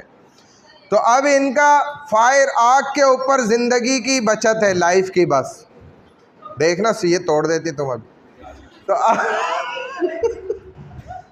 थोड़ा सा वहाँ बैठो और उधर और वहाँ, यहाँ तो तुम इससे बातें करोगी, वहाँ नहीं नहीं, दूर दूर भेज दिया ना फासले पे। अच्छा बस बस बस। अच्छा, इसी तरह अब जो आगे ठंड आने वाली है, तो अब अगर ठंड में उन्हें आग ही मुयस्सर ना आए, गैस ही ना मिले, तो आपको अभी देखें उनकी ज़िंदगी इस पर डिपेंड करती है। और अभी उनको जहाँ से एक जगह से बंद हुई गैस, तो वो दूसरी जगह से जहाँ से हासिल कर रहे थे, थोड़ा महंगा भले हासिल कर रहे थे, उधर फिर ईरान ने मिसाइल मार दिया। उन्होंने कहा अब तो इसको भाई सही करने में 5 साल हमें लगेंगे। अब उनकी उम्मीद वहाँ से ख़त्म हो गई। अब उनको समझ ही नहीं आ रही हम क्या करें। नहीं बनता, इतना आसान काम नहीं है, इतना आसान नहीं है। वो थोड़ा बहुत इम्पेक्ट हुआ होगा, ये तो पूरा तबाह कर दिया उन्होंने सारा। उसको दोबारा तैयार करने में आप पढ़ें तो सारा ये जो पूरी इसकी इंफॉर्मेशन आ रही है ना सारी, आप वो पढ़ें तो आपको समझ आए। जो भी है, बहरहाल कहने का मकसद ये, वो तो सही कर रहा है आप लोगों के साथ, हमारे साथ सही कर रहा है, क्योंकि जब तक मुसलमान एक नहीं होंगे तो यहूदी तो एक है ना। वो सही हो रहा है, वो हमारे अमाल की वजह से हो रही है। ये हमारी बुराइयों की और मेरी आपकी वजह से हो रहा है। यही तो, उन पर फेंके हम पे फेंके, जिस्म तो एक ही है ना। हाथ पे लगे या सर पे लगे या पाँव पे लगे, मुसलमान तो एक जिस्म है। अगर आपको तकलीफ़ हो रही है तो वो असर नज़र भी तो आना चाहिए ना। नज़र किधर आ रहा है? हमें तो कहीं नहीं नज़र आ रहा। हमारा तो मुसलमान लड़का, हाँ टाइम पे, हमारा तो मुसलमान लड़का या मुसलमान लड़की है तो उसे अभी तक भी कोई इफ़ेक्ट नहीं आया, उसके ऊपर नज़र ही नहीं आ रहा। ऐसा है। हमारा जो नौजवान यहूदियों का लिबास पहले पहन रहा था, वो आज भी पहन रहे। जैसे पहले वो उनकी प्रोडक्ट्स को यूज़ कर रहा था, आज भी कर रहा है। बहुत फ़र्क आया है, ठीक है, बहुत फ़र्क आया, मैं मानता हूँ इस बात को भी। लेकिन जो लाइफ स्टाइल पहले यहूदी आना था वो आज भी है। ऐसे ही लड़कियों का भी यही चल रहा है, सेम लाइफ है दोनों की। लड़कियां भी कोई पीछे नहीं है माशाल्लाह, वो सब उसी तर्ज पे चल रहे हैं। कोई ऐसा नहीं है कि सब ने मुसल्ला पकड़ लिए, फजर सब पढ़ के आए हुए हैं जमात से, कुरान के तिलावत सब करके आए हुए माशाल्लाह। मकसद मैं कह रहा हूँ मेजॉरिटी हम मुलव्विस हुए हैं, तो जब तक हम खुद नहीं सही होंगे ना ये सिस्टम सही हो नहीं सकता, बड़ा मुश्किल काम है। चले भाई आगे। अब देखें हम बात कर रहे हैं इकनॉमिकल चेंजेस, जितनी भी हमारी समाजी सोशली और इसी तरीके से इकनॉमिकली इंडस्ट्रीज़ होती हैं उन पर भी इनके बड़े असरात मुरतब होते हैं। बात समझ आ रही है स्टूडेंट्स आपको? हिंदुस्तानी सनतों के लिए, हाँ किसके, वो तो मैं एंड में बता दूंगा, 1 मिनट में, इतना मुश्किल नहीं है। तो बरतानवी जंगी कोशिशों को इन चीज़ों ने बहुत ज़्यादा सामान फराम की है। जब इस तरीके के हालात पेश आते हैं तो बड़ा इम्पेक्ट पड़ता है, और इसने बाद सनतों की तरक्की में भी अहम किरदार अदा किया, और आज़ादी के बाद की इक़्तिसादी पॉलिसियों की भी बुनियाद इस चीज़ ने रखी। अब आ जाए रिलीजियस टेंशन्स, बस यहाँ तक इसको करते हैं, फिर मैं आगे आपको सारी चीज़ें समझा देता हूँ।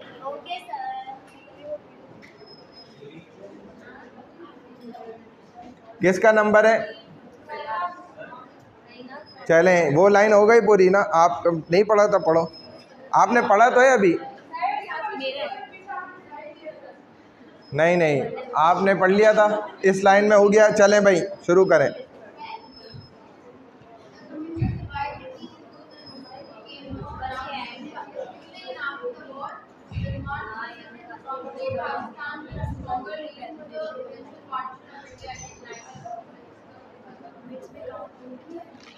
चलें नेक्स्ट लड़की पढ़ें दोबारा।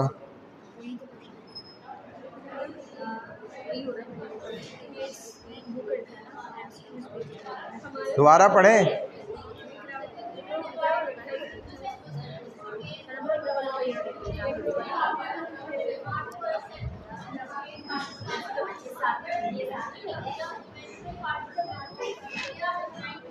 रिलीजियस टेंशन क्या थी भाई? ये लड़की यहाँ से खड़ी हो जाओ, आप वहाँ जाके बैठो पीछे। उठो जल्दी, जल्दी करो, जल्दी करो, बातें ही नहीं ख़त्म हो रही। जल्दी उठो, जाते आते भी बातें कर रही हो, जल्दी उठो, वहाँ जाके बैठो। Religious tension, division and partition, मुसलमानों और हिंदुओं के दरमियान एक मजहबी कशीदगी जो पहले से मौजूद थी लेकिन इतना ज़्यादा नहीं थी, क्लेरिफाई नहीं थी वो, लेकिन इस सब के बाद वो और ज़्यादा वाज़े हो गई, और जिससे फ़िरका वाराना जब तकसीम सामने आ गई तो फिर ये बात भी आसान हो गई, उनके लिए वाज़े हो गया कि भाई ये सेपरेशन जो है वो लाजिम मलजूम है, इसके बगैर, मैंने आपको यहाँ नहीं कहा था, वहाँ कहा था, इधर बैठने का फ़ायदा, फिर इन दोनों से गपशप लगाओगी आप, वहाँ बैठो, दूर जाके बैठो, 2 सीटें छोड़ के। तो यही बात, इस बात का रिज़ल्ट बनी 1947 में सेपरेशन का, मुस्लिम और हिंदुओं के दरमियान पाकिस्तान के बंटवारे का। ये रिलीजियस आपस की इनकी जो तफर्रुक़ा था, टेंशन थी, वो भी एक ज़रिया बना। चलो ये लास्ट, हाँ टेंशन यही लास्ट है, बस मैंने कहा था ये 1-2 लास्ट रह गई, ये लास्ट है, ये इसी का बैकग्राउंड है ना। कहाँ चला गया बैकग्राउंड जो था? ये स्लाइड आगे पीछे हो गई, ये रहा, ये बैकग्राउंड तक लास्ट है स्लाइड, बस। चलें आगे भाई, लड़की आपका नंबर है, पढ़ें। चलें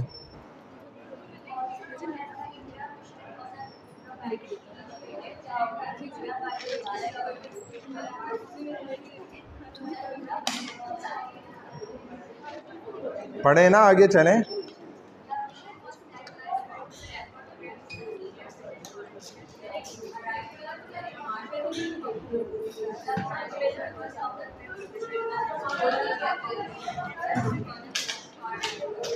बातें नहीं करें, खामोश हो जाएं। उधर बैठे, आप पीछे जाएं, उधर कोने पे जाएं, हाँ वाइट कैप वाली, चलें दूर हो जाएं, दूर। चलें इसके बाद नेक्स्ट लड़की, नेक्स्ट पॉइंट पढ़ें।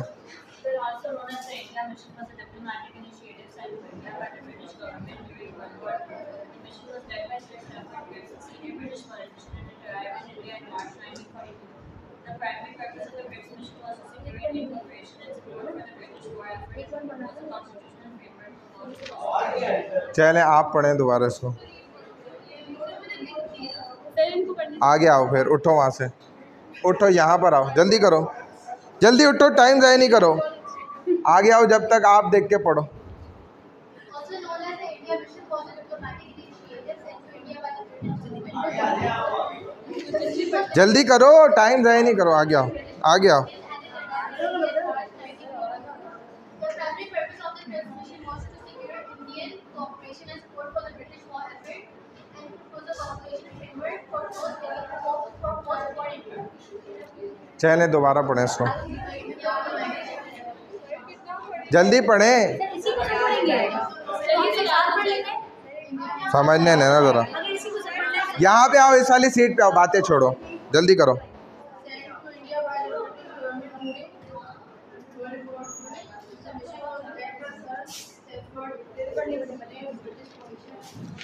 इंडियन मिशन के नाम से भी यही जो क्रिप्स मिशन चल रहा है ना, तो दूसरी जंग अजीम के दौरान बरतानवी हुकूमत की जानिब से हिंदुस्तान को भेजी गई एक सफारती पहल भी थी, ये फर्स्ट अटैम्प्ट था, और इस मिशन की क़यादत एक सीनियर बरतानवी सियासतदान सर स्टीफोर्ड क्रिप्स कर रहे थे, और ये मार्च 1942 में हिंदुस्तान पहुँचे। क्रिप्स मिशन का बुनियादी मकसद ये था कि बरतानवी जंग की कोशिशों के लिए हिंदुस्तानी ताउन बस कर दो और हिमायत को हासिल करना था। और ये गुस्सा इसी पे निकाली जा रही है बार बार, उसको फिर चुपकाती है, फिर खींचती है, फिर चुपकाती है, फिर। और जंग के बाद जो है ना, हिंदुस्तान के लिए एक आईना ढांचा तजवीज़ देना, ये भी इनका मकसद था।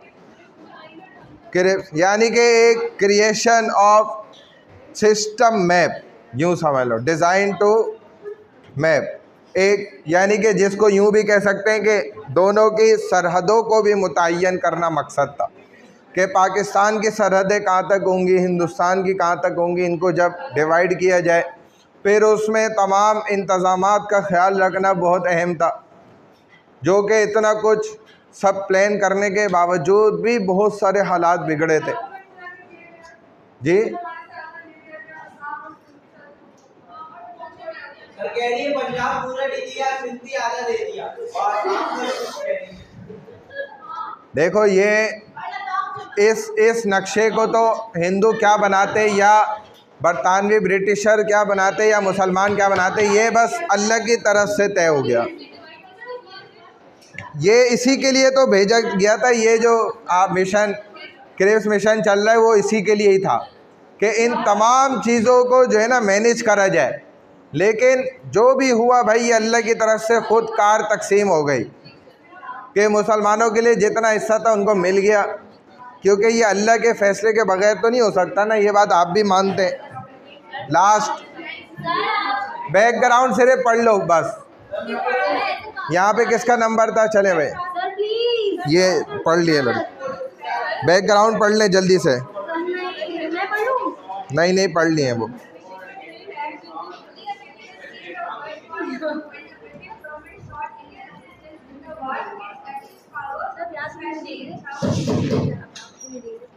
मुझे इधर से करीब, वो अब दूर की थोड़ी नज़र वो हो गई है ना, वो लगाने पड़ते हैं, उतारने पड़ते हैं इस तरह। पढ़ें दोबारा, आप पढ़ें।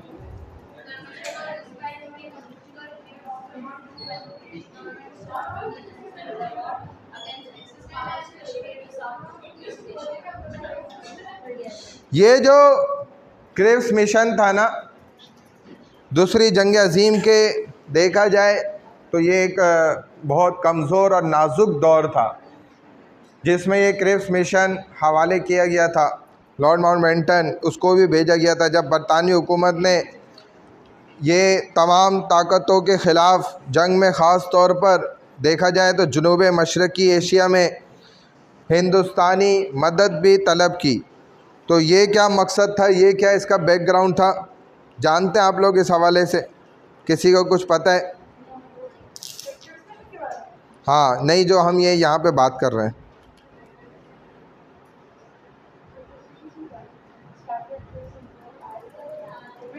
डिक्लाइन हो गया था उसके बाद राउंड टेबल कॉन्फ्रेंस फिर राउंड टेबल कॉन्फ्रेंस और जब उसके बाद एक में जाके सर मामूद को भेजा गया था और उन्होंने फिर अदद क्या नाम है डिस्ट्रीब्यूशन कर दी तो ये मुसलमानों को बात 1942 में हुआ था ये एक critical period of world war 2 था।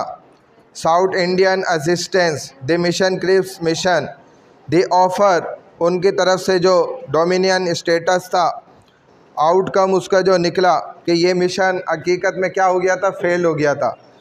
The Indian national Congress led by Gandhi rejected it, calling it a post dated cheque on a failing bank because they wanted immediate independence and control over defense. The Muslim League rejected it because it did not explicitly guarantee a separate Pakistan. Quiet India movement, ये भी देखा जाए तहरीक का बस इतना ही फ़ायदा हो सका था कि दोनों के दरमियान डिवीज़न को और ज़्यादा मजबूती, स्ट्रॉन्गनेस हासिल हुई और ज़्यादा ताकत मिली। अगरचे ये क्रिप्स मिशन ख़ुद अपने तौर पर तो नाकाम हो गया था, क्योंकि प्रपोजल्स ऑफ क्रिप्स मिशन जो थे, जो ऑफ़र किए गए थे, जब उसको आप पढ़ेंगे तो इसको मज़ीद और इंशाल्लाह समझ जाएंगे नेक्स्ट क्लास में।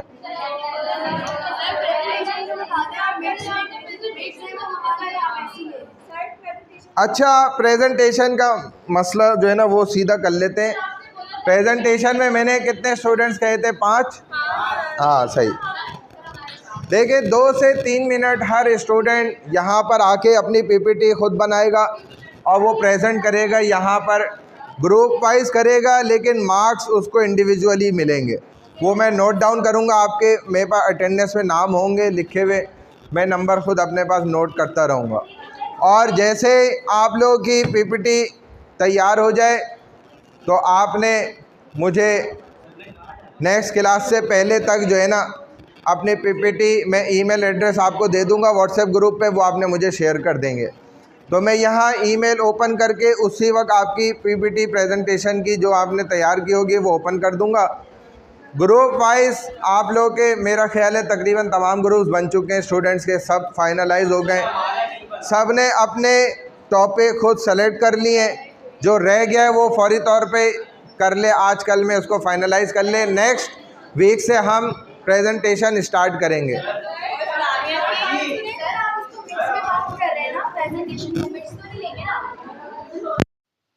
जो सीपी होता है उसके अंदर काउंट होते हैं। अच्छा, एक पेपर पेन निकाल ले, उससे अपना नेम रोल नंबर लिख लें। सर आप ये तो बताएं। हाँ, नहीं, मिड्स भी नहीं होगा, फाइनल भी नहीं होगा, कुछ भी नहीं होगा।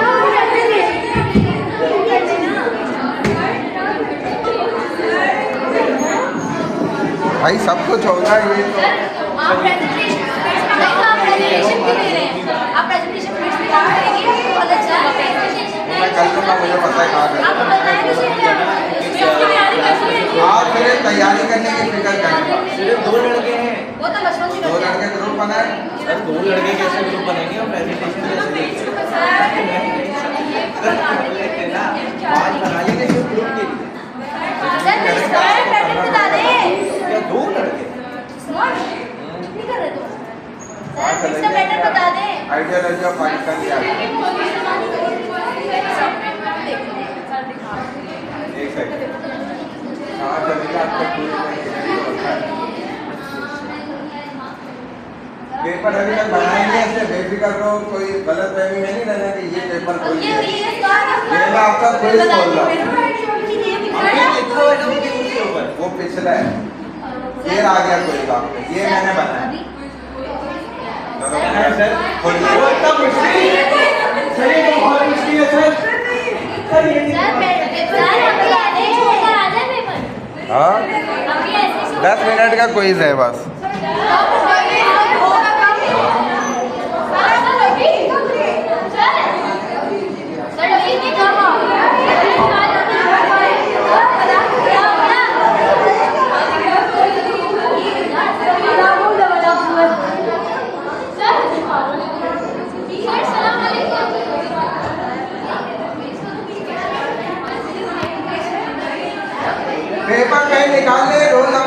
लिख लें जल्दी से, टाइम वेस्ट नहीं करें।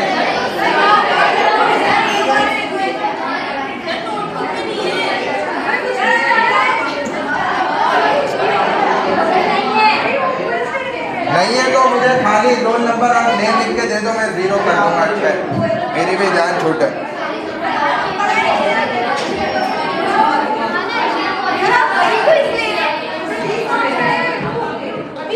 अभी खोल लो कभी लूँगा, 10 मिनट। टाइम वेस्ट नहीं करो, टाइम वेस्ट नहीं करें।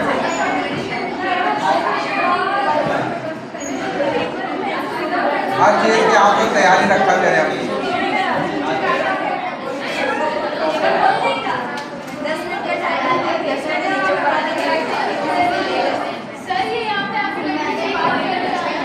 भाई कोई इसको नहीं नजर आ रहा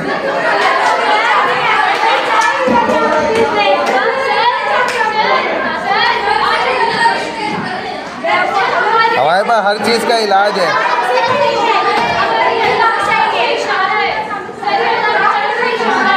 इशारा आ गया, वो खोल गया। ये देखो आ गया, मैंने स्क्रीनशॉट ले लिया, उसका कोई मसला ही नहीं। खुल गया, ये देखो आ भी गया।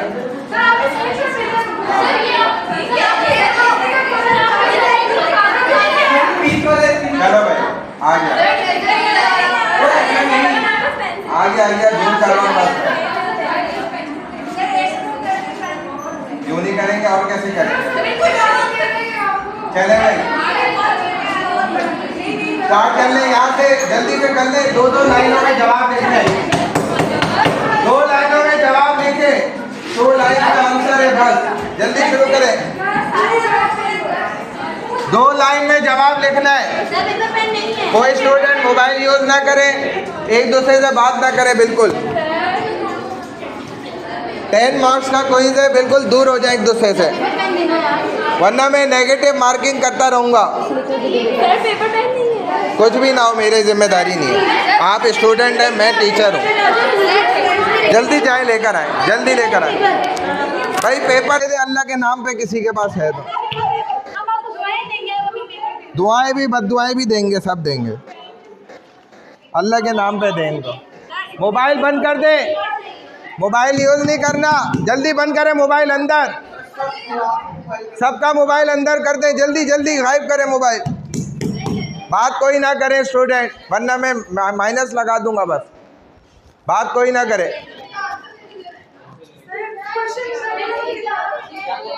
बस खामोश हो जाए। 2 लाइन में आंसर लिखें बस,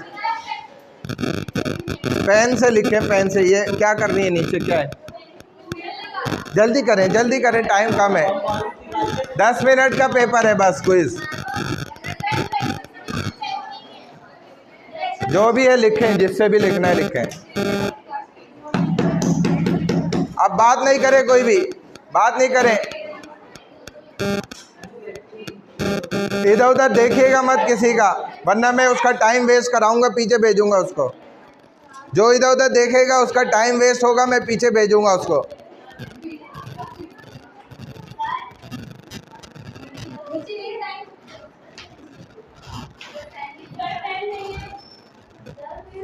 भाई अल्लाह के नाम पे पेन दे दो, कोई एक्स्ट्रा पेन कोई दे दो, अल्लाह के नाम पे है तो।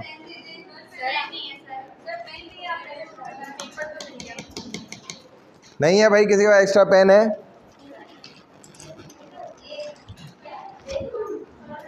वापस दे देना इनको भाई। वो आ गया एक और, ये रहा एक्स्ट्रा है।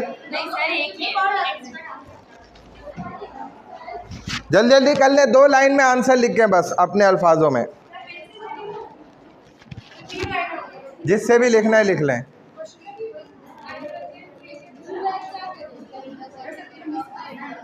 बात नहीं करनी, अपना देखें। उठ जाए यहाँ से, अब मैं उठा के पीछे करूँगा, आपको उठा के पीछे नहीं, मैं भी वरना -5 करूँगा। आप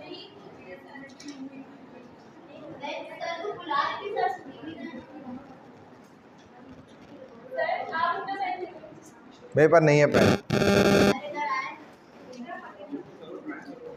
हम ये लिखते जो हमें पढ़ाता, देखिए आइडियोलॉजी जो है एक ग्रीक वर्ड है, ये जो है उससे निकला है साइंस से। ये लिखते हैं, आप नंबर मत काटिए। देखते हैं जितने भी इन्फॉर्मेशन आ रही है वो नहीं काटेंगे ना। लिख दें, आप कुछ भी लिख दें, बिरयानी बनाने का तरीका लिख दें। नहीं सर ऐसा भी नहीं है, तो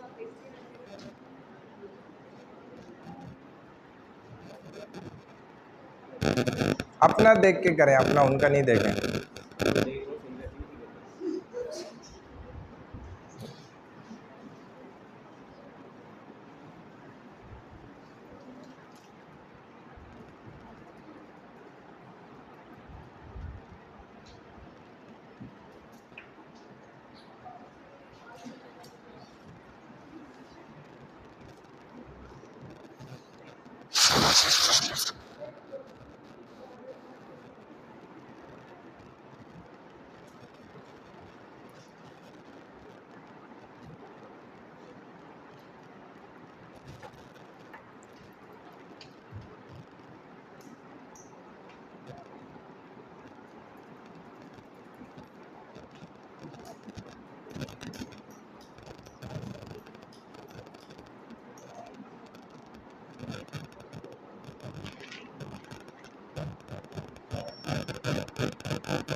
बात नहीं करनी है।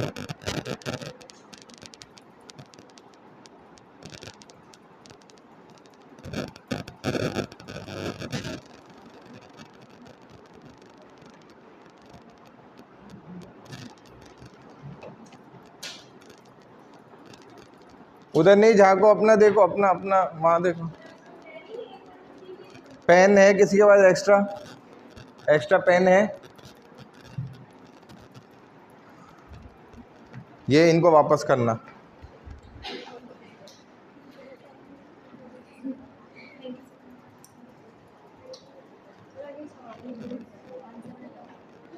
हाँ, सवाल क्या? सवाल ही वापस आंसर भी लिख। सर इतना तो हाँ, इतना कॉमन सेंस तो होता है इंसान को।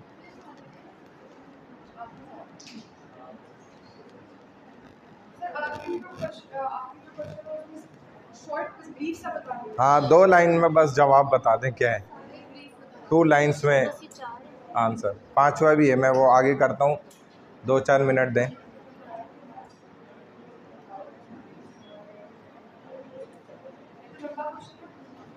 कौन सा? बाबर, हुमायूं एंड अकबर वाला? कोई नहीं लाऊंगे।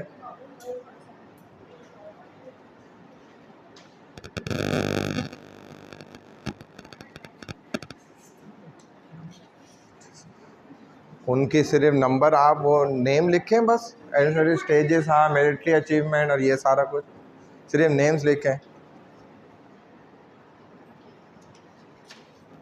तुम उठ जाओ इधर से, अपना दिमाग तो यूज़ नहीं करनी। उठ जाओ, इसका क्या नाम है? उठो यहाँ से। हाँ, दूसरों का देख के अपना यूज़ कर दियो ना। उधर पीछे जाके बैठो। उठो यहाँ से, उठो उठो। हाँ मुझे पता है, नहीं नहीं मुझे पता है, बिल्कुल आता है।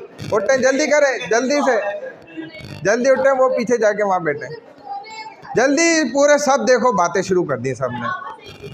ये बैग हटाओ आगे से, वो वाला पीछे वाला भी बैग हटाओ। आप उठ जाओ इधर से। हाँ उठो, कुछ नहीं किया आपने तो, मैंने सब किया है। उधर जाओ, पीछे पीछे वाली सीट पे जाओ, जल्दी से, जल्दी उठो। टाइम एंड हो रहा है, 45 पे मैं ले लूँगा सबसे। नहीं नहीं वहीं बैठो। नहीं आ रहा तो वो चेयर खींच लो, इधर आ जाओ। 5th कर रहा हूँ मैं, रुक जाओ। वो इधर चेयर कर लो, बिल्कुल वो पीछे वाली उस पर चली जाओ। आप उस पर जाओ। ये बैग आगे से हटा दो, बैग को चेयर पे रख लो। अब आपको मैं इधर उधर नहीं करूँगा, बाहर भेजूँगा। नहीं, बात नहीं करनी है, जवाब नहीं देना है, कोई जवाब नहीं देना।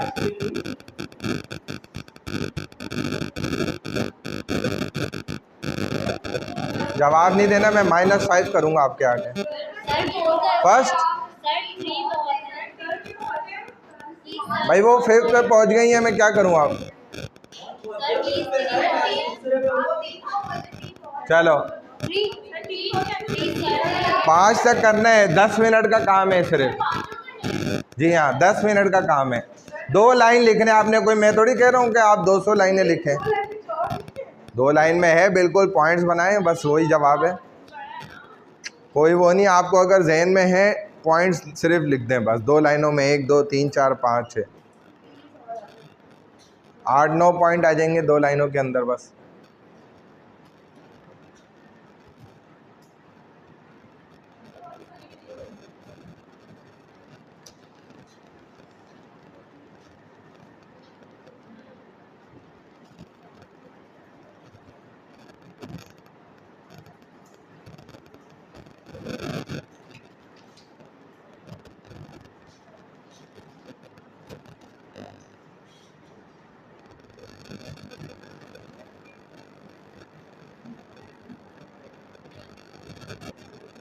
बातें नहीं, पीछे हो जाओ आप, वो कोने पे जाओ, उठ जाओ वहाँ से। आपको नहीं कह रहा, आपकी साथ वाली को कह रहा हूँ, उधर चली जाओ, 2 सीटें छोड़ के वहाँ चली जाओ।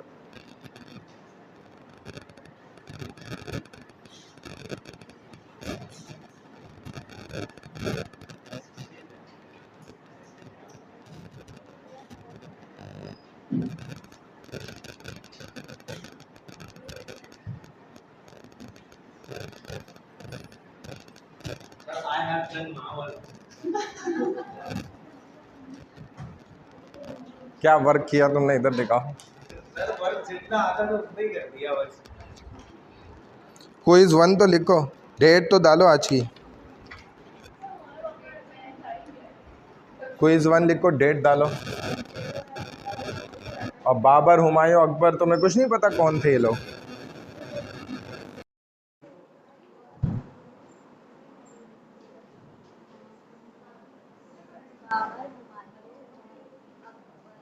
अब्दुर्रहमान हयात, ये कहाँ है? क्या हो गया, क्यों नहीं खुलना?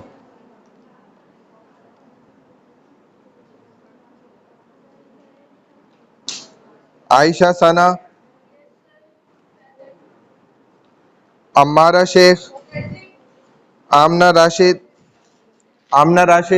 अनमोल, अनोद कादरी, ये तुम्हारा गिरा हुआ है। अच्छा, अरीज खान, अरीशा सुहेल, अशना असलम, बख्तावर, दुआ मुस्लिम, ईमान मुस्फिरा, इशाल सनिसारा, फरा सिद्दीकी, इसको क्या बोलते हैं? सुनिसरा, वो मुझसे समझ ही नहीं आती मुझे। फायहा जिया, हादिया नरमीन, हमना शुएब, हानी गजनफर, हुदा अनीस, लाइबा तैमूरी, महनूर, माहिन जुल्फ़िकार, माहरूख रसूल, माइदा खान, मरियम खुर्शीद, मेमूना ईमान राव, महक, मुनीरा, नेहा राशिद, राबिया फ़हीम, रीमा नास, रोहम रेहान, हाँ सबकी मैं फर्स्ट हाफ भी लगा रहा हूँ। सादीना, रुमैसा एजाज है। सादीना, सफ़ा उमर, सालेहा आरिफ, सना तारिक, सानिया आबिद राजपूत, शेर बानो, शिज़ा खुर्शीद, शिज़ा साजिद, सिमरन देवी, सुनैना, सईदा अफनान आदिल, आयशा आकिल, सईदा आयशा उन्निसा, फायजा मुइन, सईदा फातिमा नाज, सईदा उम्मे हानी, उमैमा मलिक, उम्मे अबीहा फातिमा, अंजला अरशद, उस्मान खान, वजिया वाहिद। अंजला अरशद कौन है? वजिया वाहिद अली, वानिया सलमान। सीआर कौन है? कलेक्ट कर लो, कौन है सीआर? ये लड़की है। CR आई नहीं अभी तक? ये मानिए सर, मानिए। तो खुद ही नहीं आती तो उसको CR किसने बना दिया? सर ये लड़की रोज आती है। तुम लोगों ने वोट दिया होगा तो बनाया होगा। वोट लेके हम लोग बनाते हैं ऐसे। सर हमारी PhD की CR भी है। ये तो हाथ पैर धो के एक दूसरे के दोनों पीछे पड़े हुए हैं। कोई सही बंदा नहीं है भाई। सर मैं बताऊं,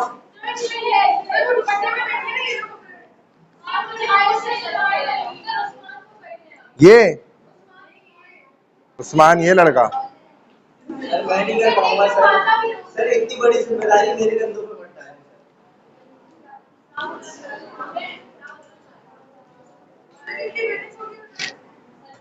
अटेंडेंस हो गई, हाँ जाओ। बाकी एग्जाम पेपर का मैं आपको इंशाल्लाह नेक्स्ट क्लास प्रेजेंटेशन स्टार्ट हो जाएगी नेक्स्ट क्लास से, उसमें बताऊंगा। आप लोग अपनी PPT रेडी रखें, नेक्स्ट क्लास से हम प्रेजेंटेशन स्टार्ट करेंगे।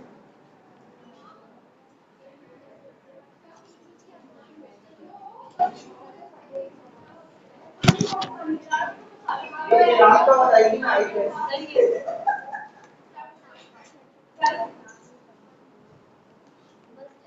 नाम, क्लास नेम सब लिखा। वेनसडे आइडियोलॉजी, वेनसडे 15, हाँ 15 तारीख, ये सब लिखें। 15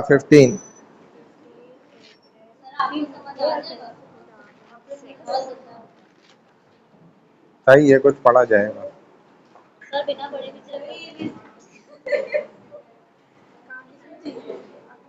क्लास नेम टाइमिंग सब लिख दिया।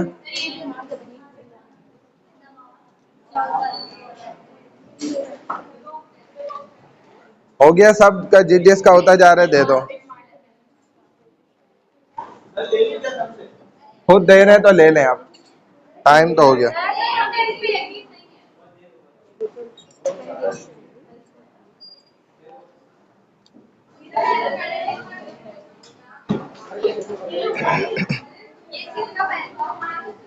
किसी के पास शॉपर हो तो मुझे दे देना, शॉपर, कोई शॉपर हो तो दे देना, या एनवेलप हो, एनवेलप या शॉपर। ठीक है भाई, अस्सलाम वालेकुम। आपने ये नहीं बताया कि आप प्रेजेंटेशन को मिनट्स में काउंट करेंगे या नहीं? CP में काउंट होते हैं ये नंबर प्रेजेंटेशन के। ये 2 पेपर हैं आपके? अच्छा, अलग अलग। मिड्स अलग होता है सेपरेट, CP अलग होता है, फाइनल अलग होता है। वो इंडिया में होगा ना शायद। ऑनलाइन जिनके होंगे ना वो उनका होगा। नहीं ऑनलाइन ही फिजिकली बोले क्या सर हमारा MCQ मुझे तो बताया, पता नहीं है, देख लेते हैं अभी, मालूम कर लेते हैं। सर आप मिनट्स को ये मैं हमारे इकरा में तो इस तरह है, MCQ बेस हो रहे हैं। सर कह रहे हैं वो मुझे नहीं पता। कोई कोई क्लासें हो रही हैं ऑनलाइन, कोई सर कोई। आप प्रेजेंटेशन को मिक्स कर लें। नहीं करना। अगली क्लास में आप यहाँ खड़ी होना, मैं इधर बैठ जाऊंगा। सर क्यों सही चाहिए नहीं सर। मुझे तो यही समझ आ रहा है, ज्यादा अच्छा ही है, ये पेंसिल से कर।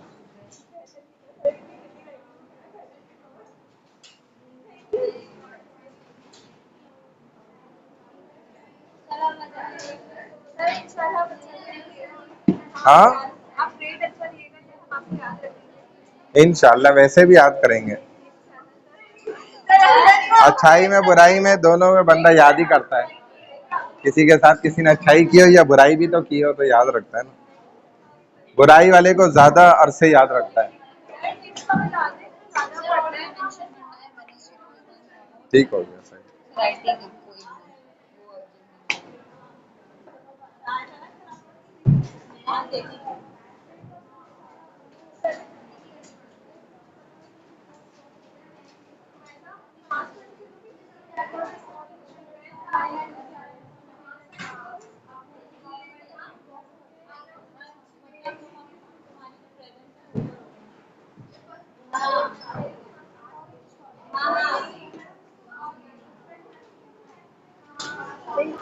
नेम रोल नंबर सब लिख दिया ना?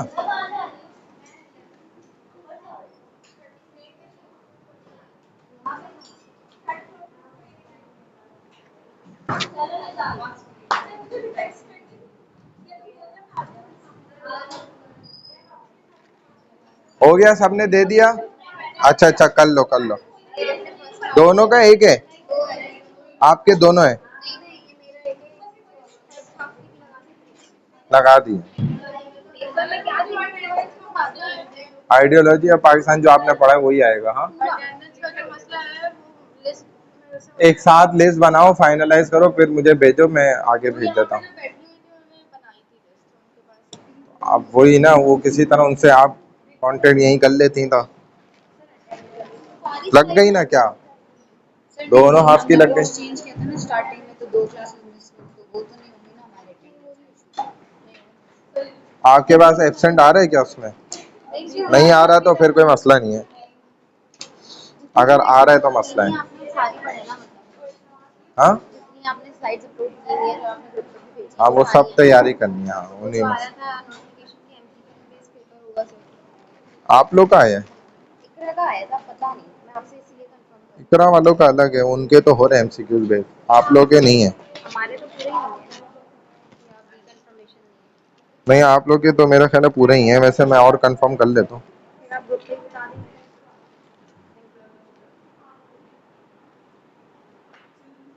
हाँ जी।